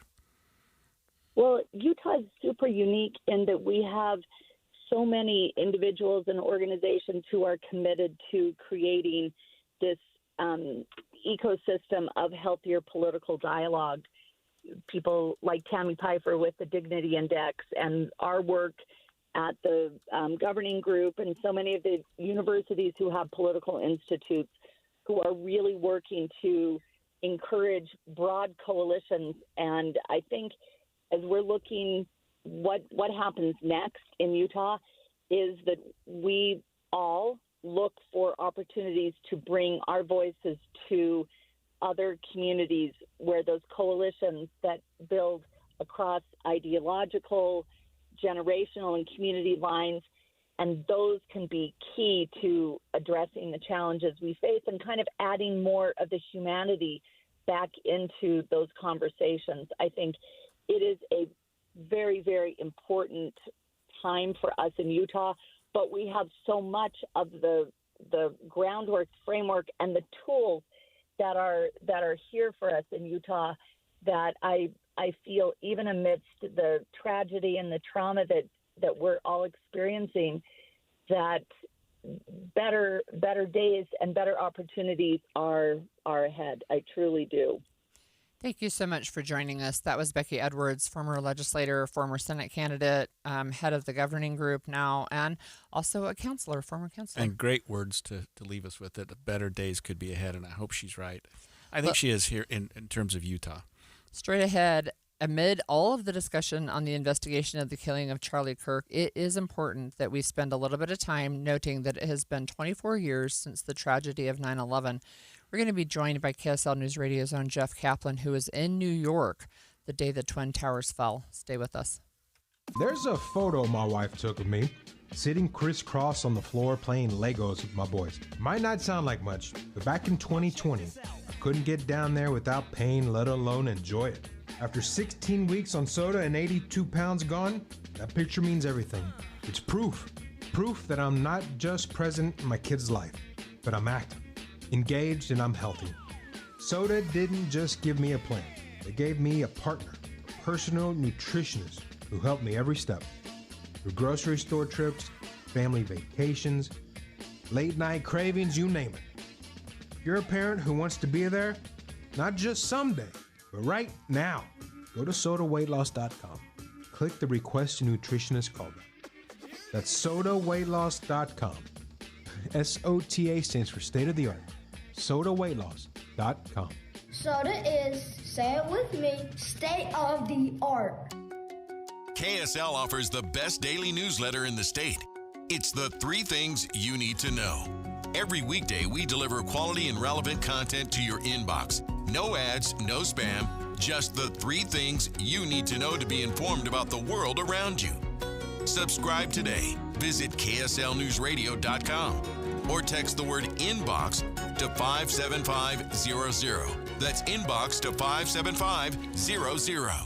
Hi, this is Derek Overstreet, president of the New Millennium Group and co-host of Stop Working, Start Living with KSL News Radio. Can you imagine what your life would be like if you could retire 3 to 5 years earlier than you thought possible? The things you could do, the loved ones you could spend time with, the memories that you could create.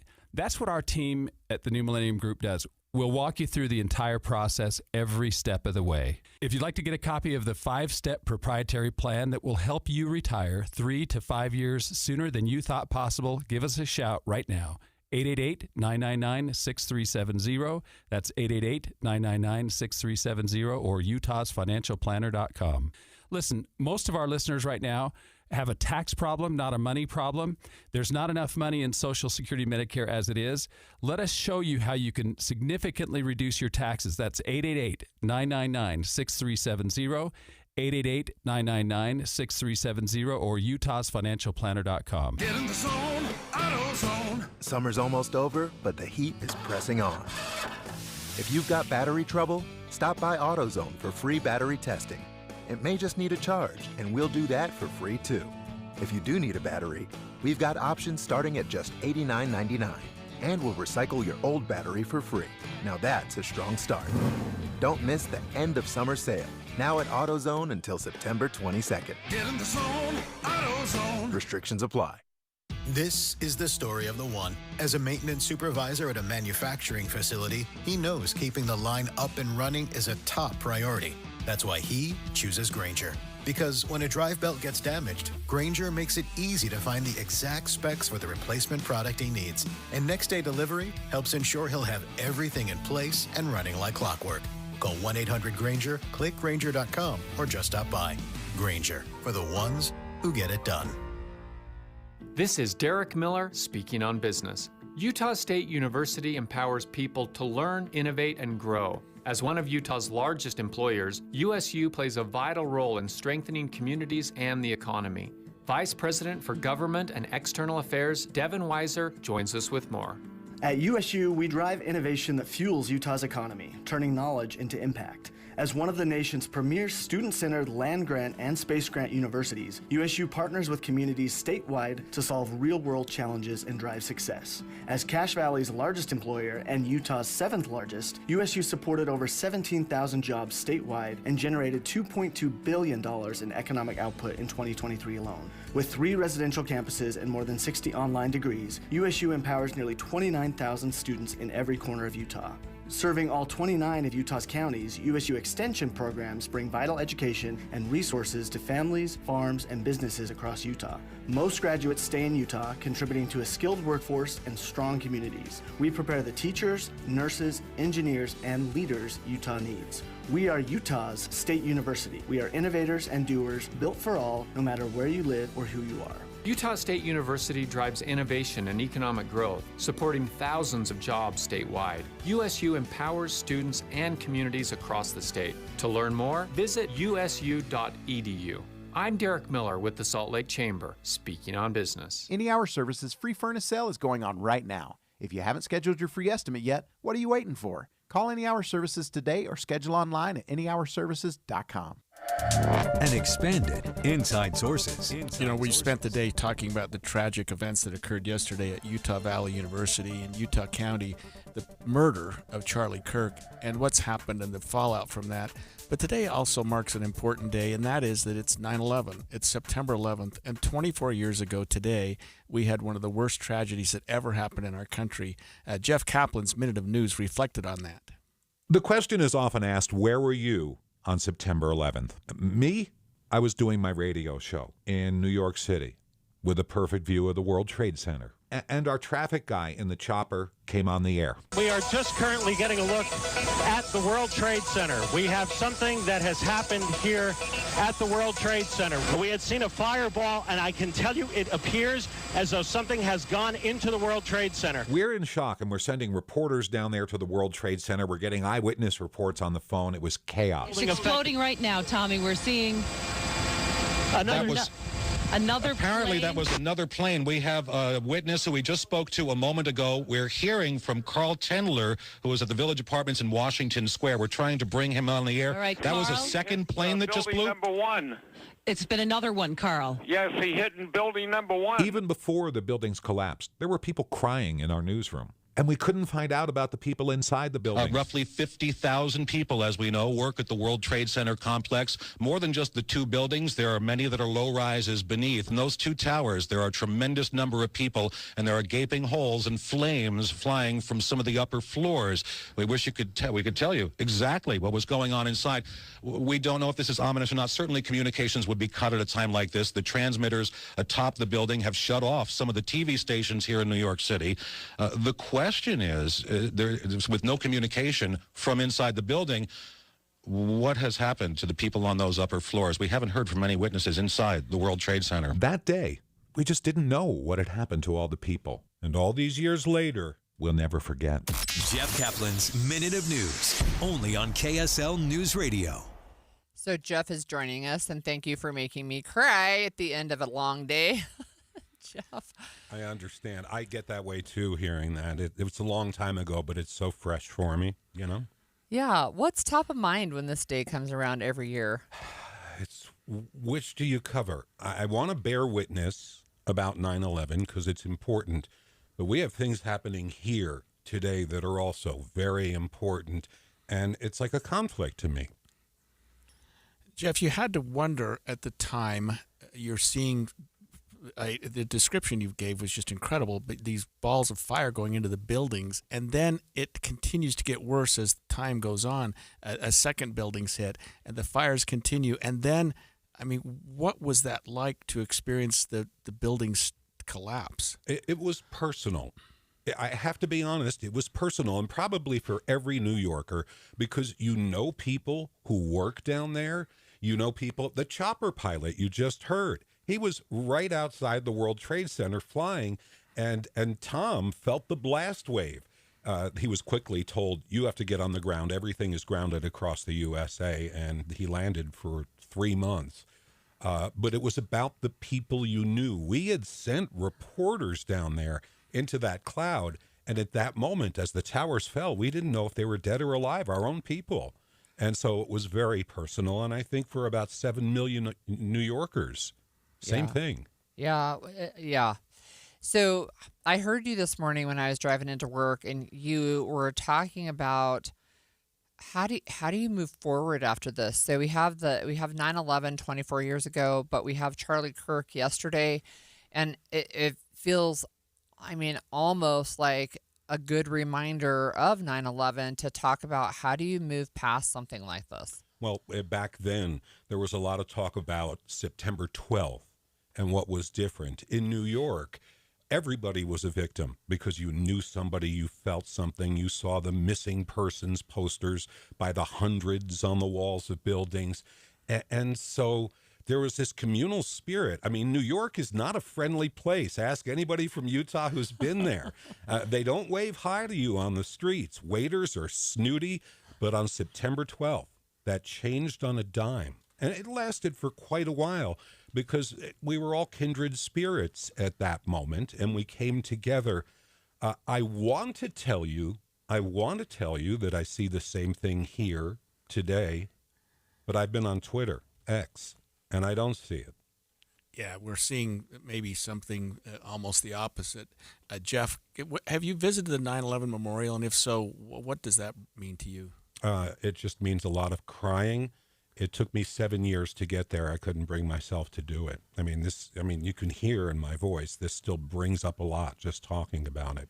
Yeah, I went to the site where they have the memorial now while it was still literally a hole in the ground. It was about 4 years after it. It felt like a sacred spot to me, right? It just walking around where you had this giant hole in the ground and you had all of this fencing up around it, but still the feeling there was just really sacred. I'll never forget that. Yeah, that's why it took me so long to get there. I mean, people who I knew from outside of New York would come in and take the tour, and they'd mention casually, you've seen it, right?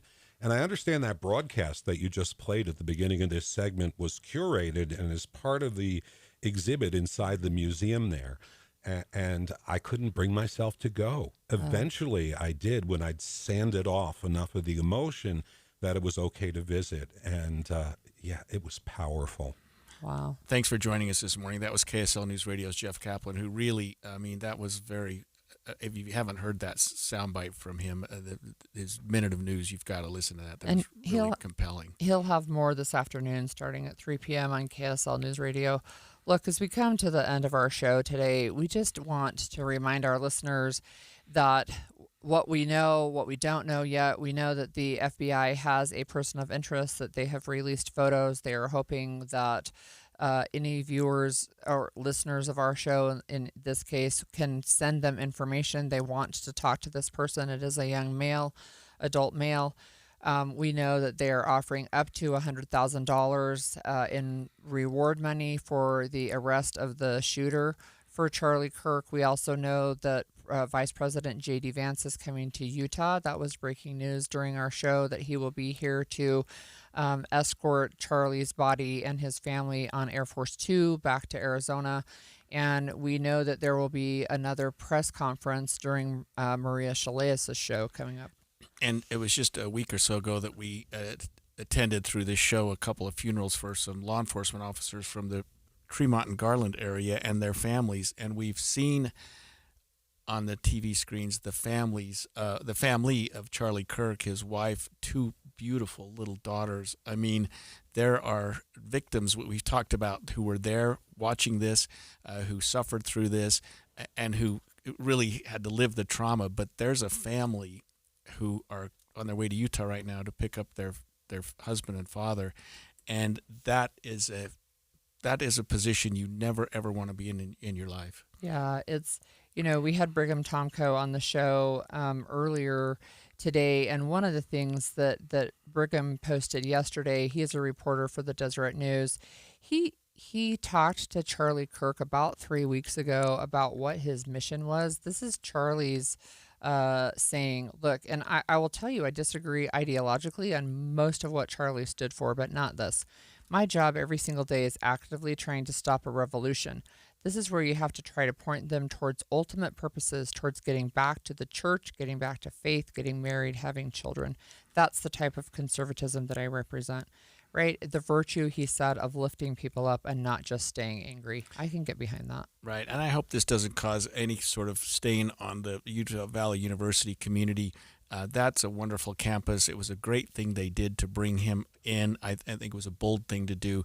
And some sick individual who's still on the loose did the worst thing we could possibly do to the people of the state of Utah.